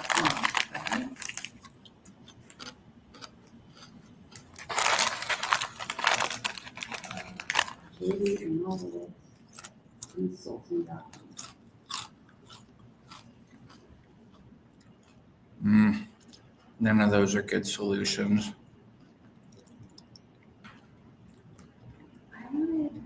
Oh, that's right, because I changed my password. Yeah, if everybody I'm like, why won't it work? can basically sign up with your own personal account and do the free trial, it's likely going to ask you for a credit card to do that. What we learned from the last class is that Microsoft will not charge you without your consent. Okay. And that's what people were worried The about. one I did with this, so hopefully it frees it out for you. Try. Let's see. So I have it under my husband's work, so. It's allowing me to go forward. Yes, they've given me both. Yay, stealing my husband's work also. Did it ask you for a credit card or anything? No, I mean, it's his, like, well, I mean, you're using his my personal account and my personal one.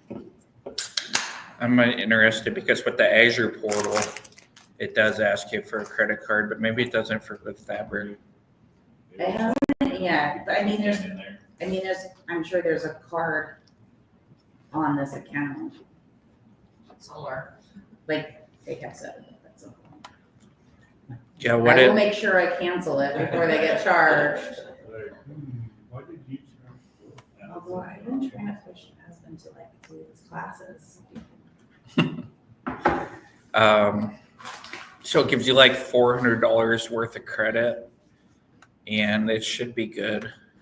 I haven't used Microsoft Fabric in this capacity yet, but it should be good for the class.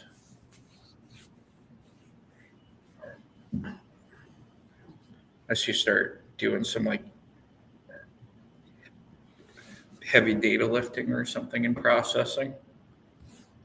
It should be good. They do it that for the trial specifically so you can try out their products.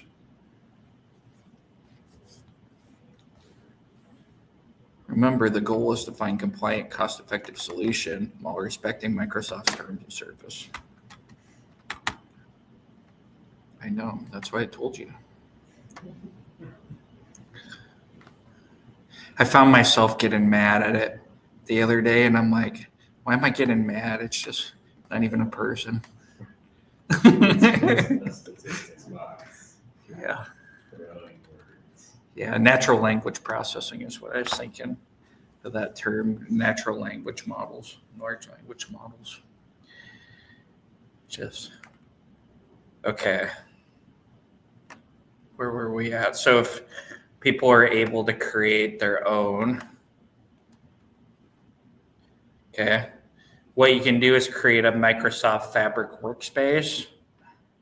And I have some directions in here on how to do that. So what you can do,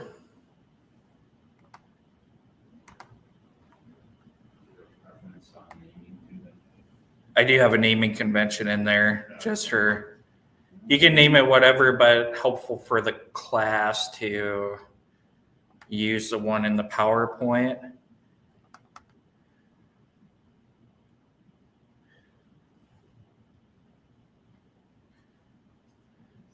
So I have a DE underspace first name, last name, underscore ODSA. So data engineering, score first name, last name, underscore ODSA. And if you ever need to, one of the good things about that having it under the same tenant was, say, you could easily share the workspace with me if you need it. I think you still can, even if you use your own personal email. We'll figure out Okay. how we can share those workspaces if you need help. Not paying attention to it because the meter ran out. Yeah. And then if you, in the bottom left, there's that dot, is going to be maybe, which is a little larger than 9.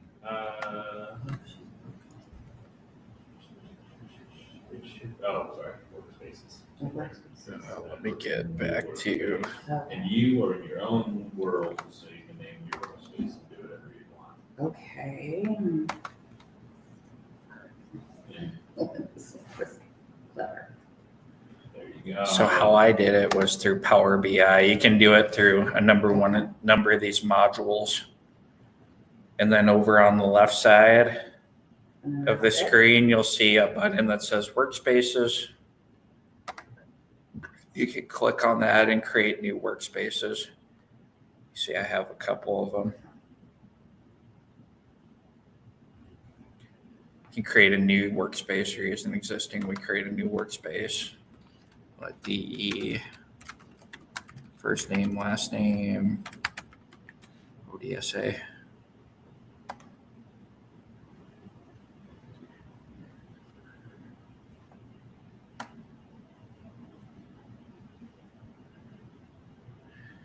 So now that you're in, once you've created it, you see a screen. I wish I could share it on the big one, but I have it on the StreamYard. Is that you'll see a screen like this that has your workspace created, and then you can add new items inside of it. What I wanted to try to do today was add a new OneLake.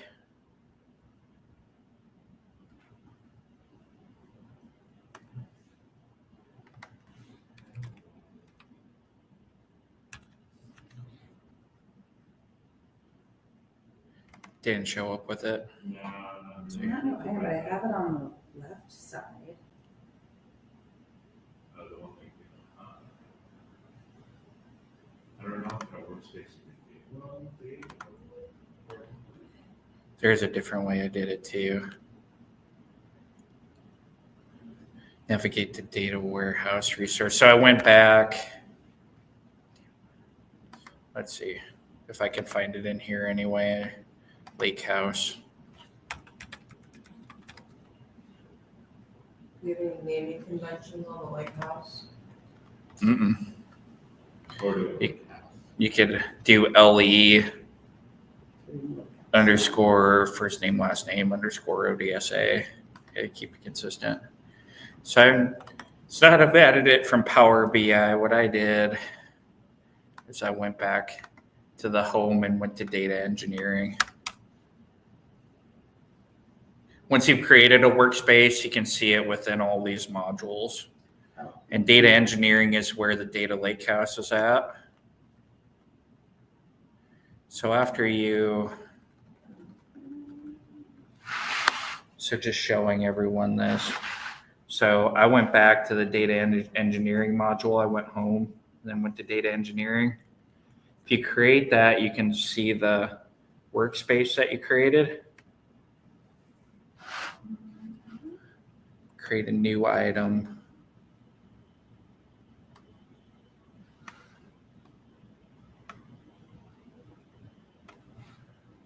I think it's the same model. Data lake house. There's an option in there. If you type new item, I typed in lake and you can add a lake house item. You said L underscore. Yeah. LE underscore? Or I guess LH, lake house. The other one was DE for data engineering. Underscore what? First and last name. Oh,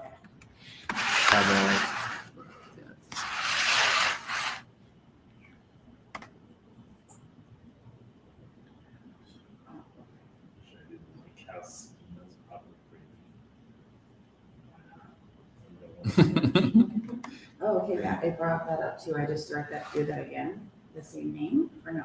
Yeah. So I did this and then it, Oh, then into that? Mine did not. Mine like default with that. maybe I did this and said you've upgraded to great tablet file. Yeah. Yeah, let's try to go. Scroll down. Right. Okay, yeah, I'll just say do whatever, try it again. Yeah, I don't want it, doesn't matter. Oh, I wonder if that changed my workspace name. Is that what Oh, happened? it did, yeah. Is that what I did? That's what it is. That's weird. Okay, let me just see if I can get that back so I don't get confused. There we go.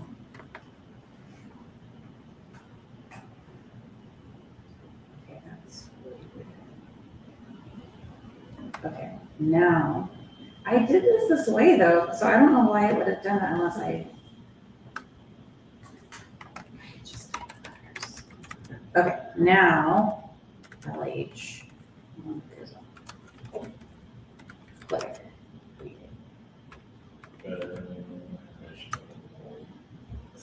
Oh, yeah, there we go.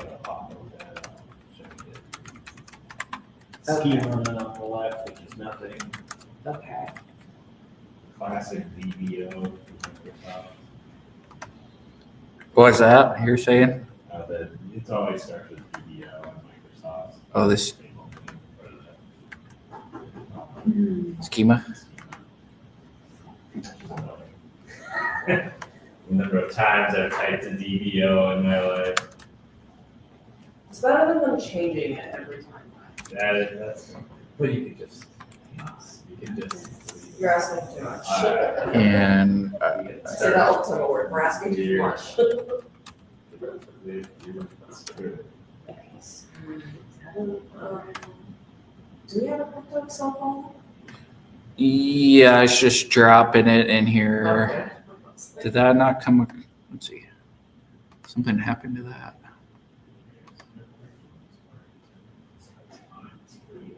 Free after 9. Yeah. I gotta have it 20 till, and so my, I only did 3 hours. And I didn't look at it, I was thinking that was plenty of time, and I was like, oh. And it wouldn't let me just add 20 minutes until my time started, and I had to go out, I had to close out the app. Cause it's like, your timer started. I'm like, oh my gosh. Oh, you love technology, it's so smart. I mean, I will say, like, the app is very, very good to have, but. Why? Hold on. Better than the Just old up days of scratching for coins in the car. I mean, But it's then fine when- as long as you have coins. But then it's like, it was 50 cents for the next 20 minutes, And there, which seems like a ripoff. 3 hours was $2, but whatever. And it would have been easier for me to run out for 50 cents in than like, Yeah. credit for fees, like whatever. It doesn't matter. Anyway. Okay. I think the app is worse in some ways. I'd rather have the parking meters where you just swipe your card.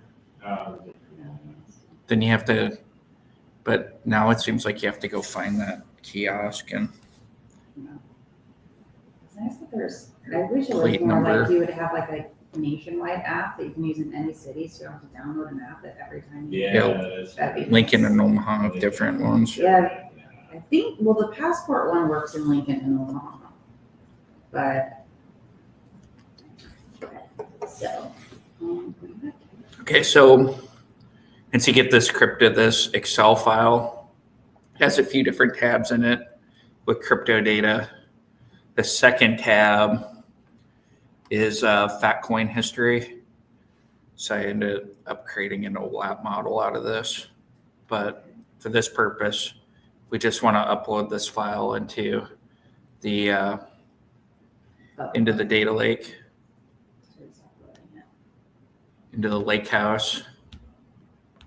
And then we'll try to connect to it with Power BI. And then visualize the data. Just to show as part of the process, we put a file in the lake house, and then we're able to connect to it and use it.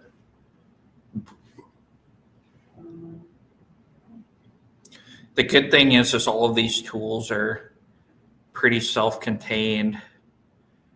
I would personally, I like downloading 2 Microsoft tools. One is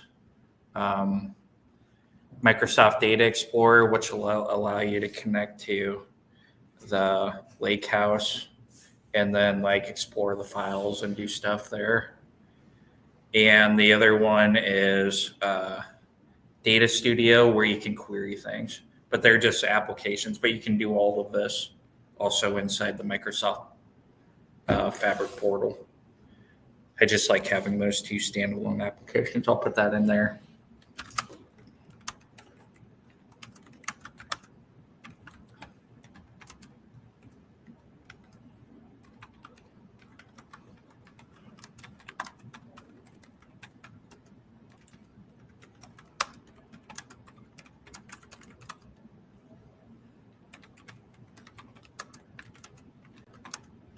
Where's the name? Data Studio. Azure Data Studio. It's Azure Data Explorer.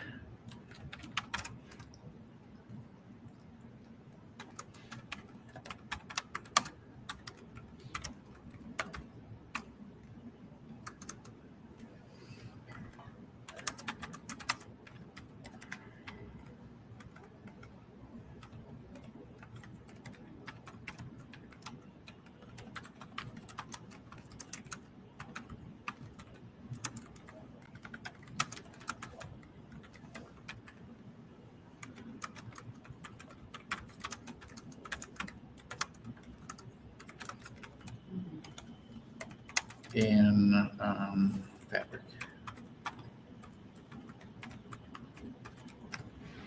Okay, I just made a note of that. If you wanted to download that. So we'll give this a try. If you're back on that screen, you created that lake house item. You see tables where you could store data in like your own little tables that you can query.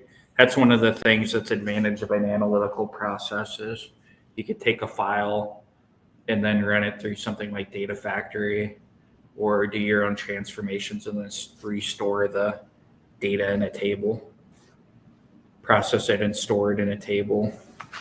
Or you can just do files. So that's what we'll do here. We'll upload the file and search for that Excel file. Excel file called crypto dataset. Hit upload. Said it did it successfully. So I think you have to refresh it to see. Refresh.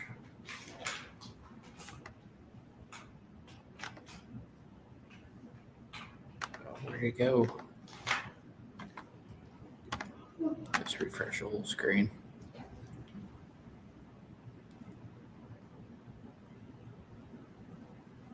There we go. Thin files, I just hit refresh on the whole thing. Is that you see crypto data set. If you go to properties, it'll give you a URL for it. And you'll see that URL is like One Lake Fabric, and then it has your name on it. And then you can't see it all, but it's the full path to your Excel file. So it's the URL of where your One Lake is, the name, and your lake house, and the directory, and then file. So what you can do, you can take this, copy that URL. You can go back to, I just do it this way. Go back to your main page, navigation page, then go into Power BI. Create a new report. That's how you create a new visualization.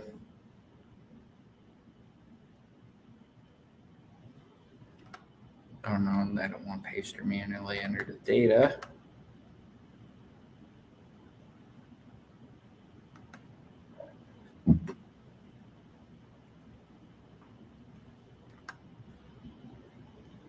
Start building a report. So a couple things. This is one place where you can download Power BI Desktop. The challenge I've had in class is not everybody has a PC, so you can't download some of these tools, but you can still do all of this from your browser. The URL path or If you- ADFS path? What's that? For Power BI, is it the ADFS path or the URL? It didn't run. Not the ADSF path. It's the other one. So it's the one that's like onelake.dfs.fabric. So I'm connecting to a data source, and then it asks for file path or URL. And I give it that URL. Give it a better connection name. Crypto data set. Lakehouse. ODSA.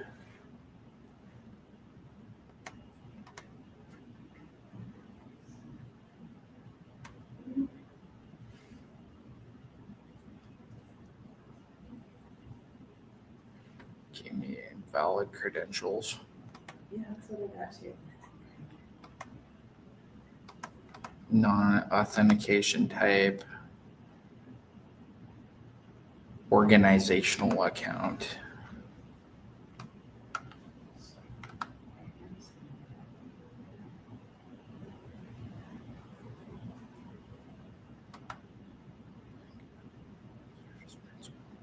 Something I'm not doing right.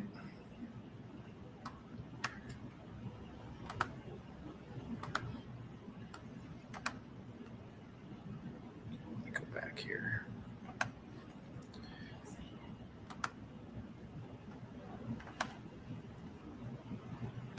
And then I'm backing up here for a second.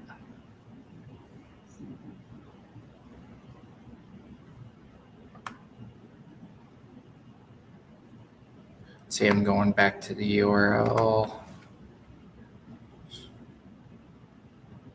It might actually be that ABSF path because it has a user name attached to it.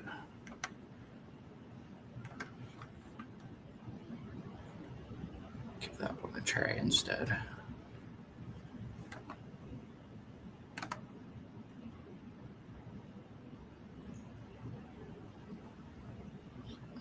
So I'll go back to Power BI, create a new report.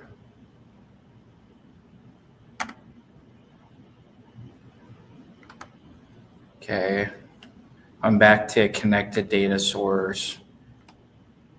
I'm doing that ABFSS FSS path instead.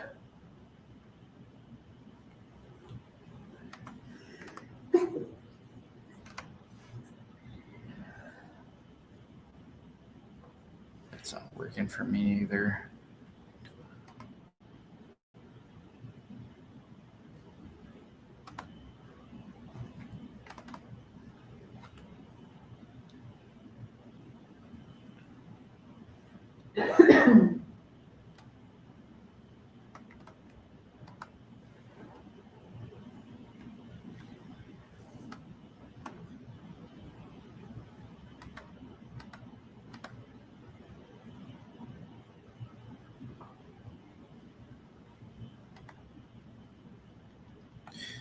I want to see one other thing. This working earlier. Upload a file from that report form. That works. So I'm going to go into the Power BI service and try to connect to it.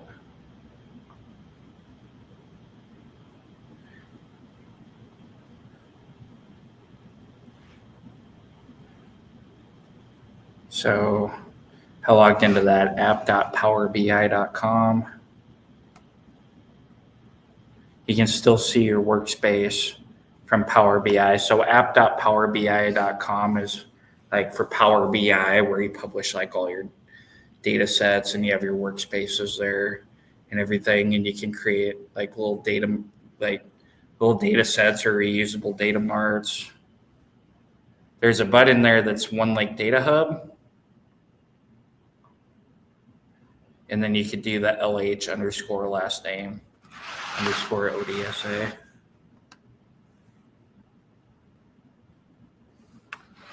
This lake house. You can open the lake house. And then open the, that wasn't quite right.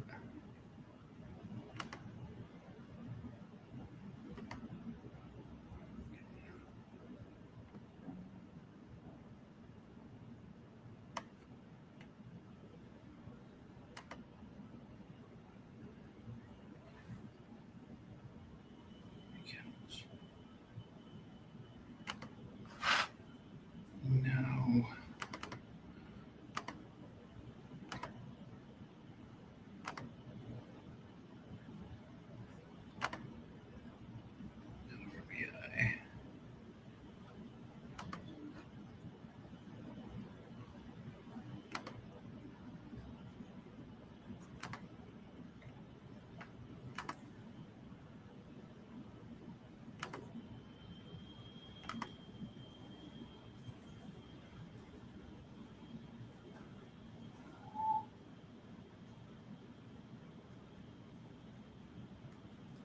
I'm not getting this quite right.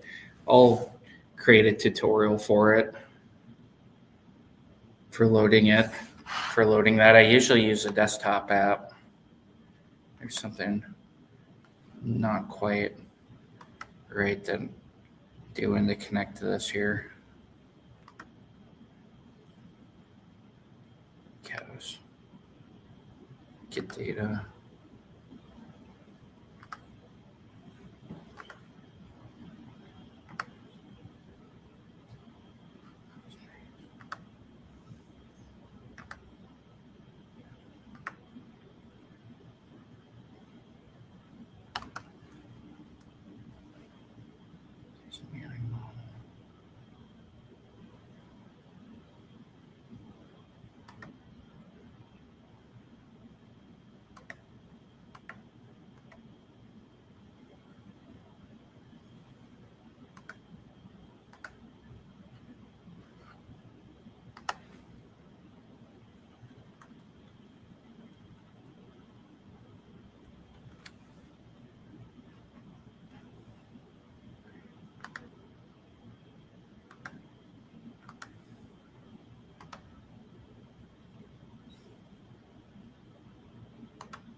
And not working quite right. I'll rate that and get everyone connected to it. But that's basically the plan for tonight.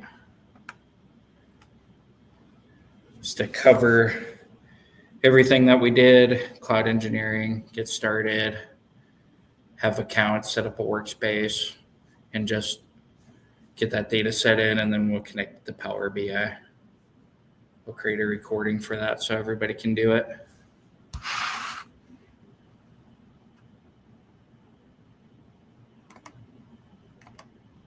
And then for the next class, I'll record the next class too with for API. So give you a preview of the next class here. I think I figured it out. Did you? It can't be Excel, it has to be a CSV. Is it? Then you're in there, you can right click on it and put it to a table, and then you can see the table from the desktop app. That could be, if there could be. No, I another think- way, but that is, Seems okay from desktop. I was able to do it. I thought that it was more straightforward from the portal, but that sounds right, actually. The desktop might give you a few more options. So let's see. Let's give that a try real quick.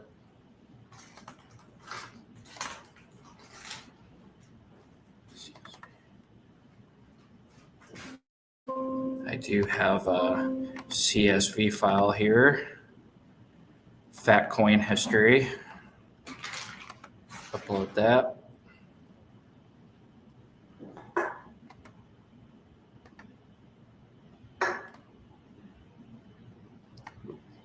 Let's go back to our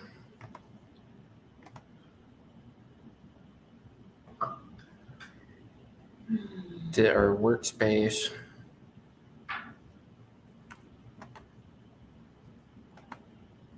Then upload that file into the lake house. Let's see it as a CSV file.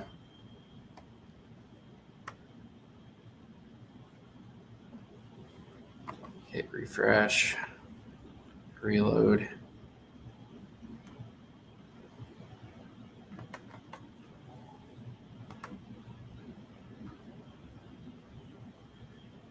Not there yet. Let's upload. Let's do the upload file route. CSV case. Fat coin history.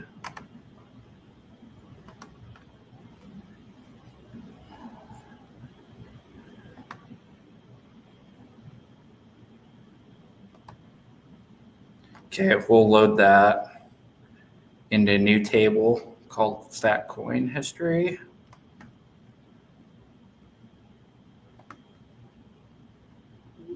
You'll record this and send this, right? What's that? You'll record what you're doing and send it? Yeah, I need to re-record it early.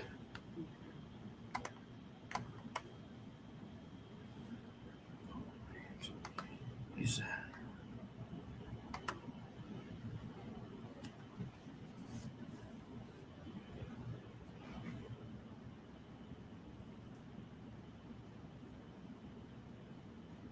So then what that does is it loads it into a table in your data lake called Fat Coin History.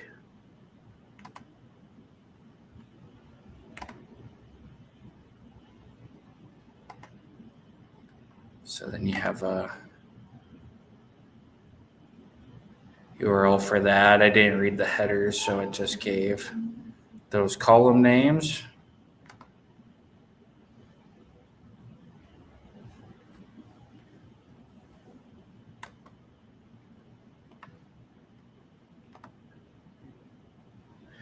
And then if you do create, you hit create, and then you have some options. So I did the CSV preview.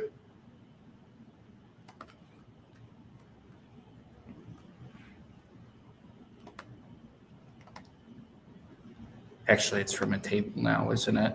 Yeah. So there we go. Unfortunately, Power BI online, Power BI service does not have connecting ability. I feel like the desktop definitely does.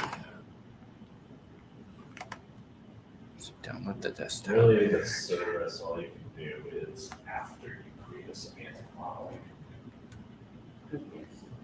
Yeah. Fun things. Let's see.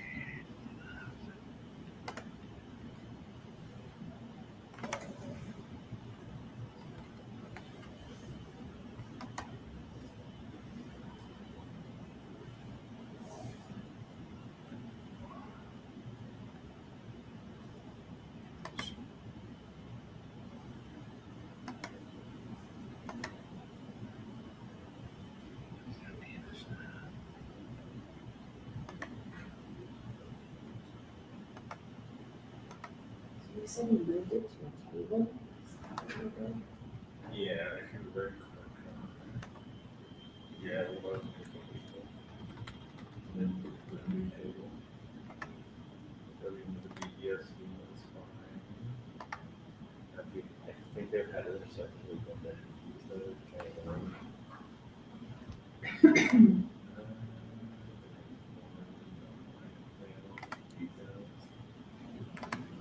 And it has to be. See, right? one other thing that you can do here is you can, if you're inside the Power BI service, you can upload the file this way.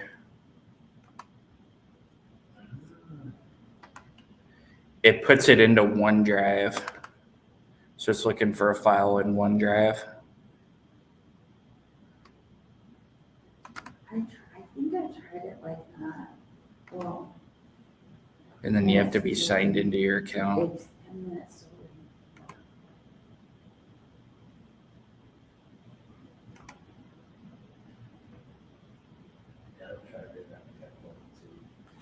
And then that's where Yeah. Okay. that's where you can look at these in Power BI and then create the Power BI table.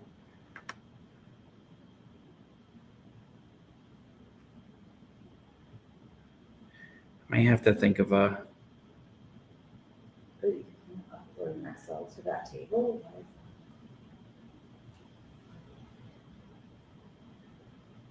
Yeah, it's pretty bizarre. It's been a product. yeah, I think it just wants like a, it would probably usually, you'd probably do it by query or some type of data pipeline usually, and wants like some tabular format, and it couldn't, not advanced enough to tell the tabs yet, or where you select the tabs. But if you get the data loaded, then you have this version of Power BI that you can then start to visualize your data with. So we have to use headers. So I did it by uploading the file directly in that browser, and then it puts it in your OneDrive. Then I can save the report.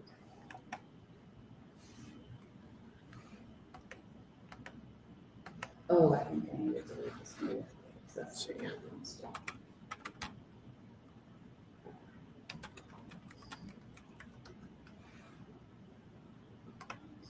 Descriptor data set.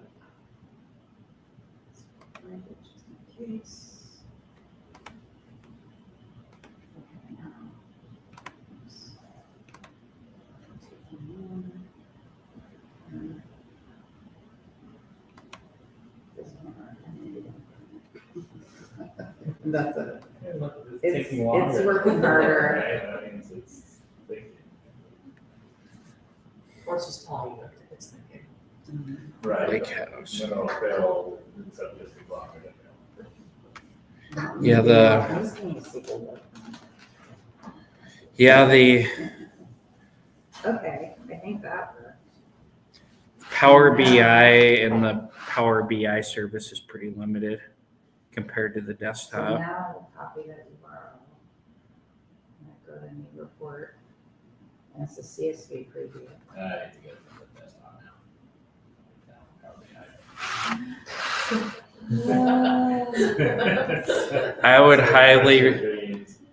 I'd highly recommend downloading Power BI desktop for this class.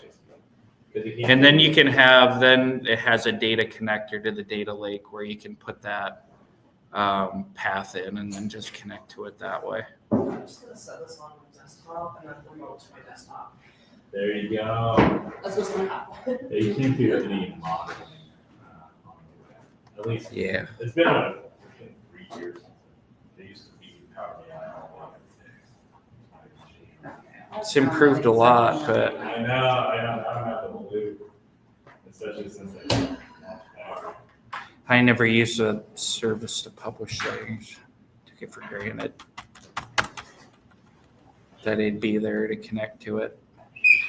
Well, I'll do that, and for the next class, I'll record the next class and walk through. So that's like, what are APIs, the importance of them in data science and the different types. And then we'll be working primarily with REST APIs. So I'll cover that in detail. I'll do a hands-on and then publish the homework too. Homework won't be due right away because I know everybody has a life outside of this, and it's Thanksgiving and everything. No, it's fine, the Thanksgiving might be a little trickier. We'll just check in on Monday where everyone's at with it. Well, thanks for hanging in here with me. We'll trend upward here. It'll be good. And have a great night. Yep. Excited about the rest of the class. Yeah, it'll be fun. It'll go well. See you, Melinda.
right. I need to also shut down the.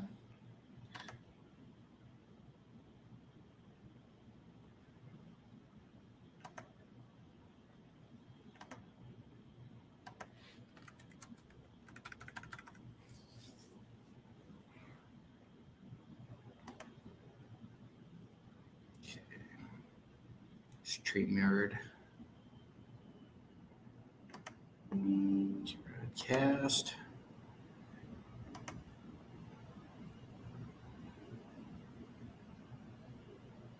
And I will reshare the PowerPoint.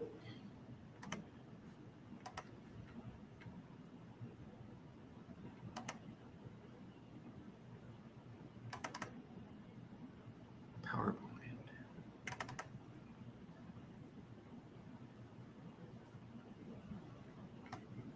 All right. Record the outro.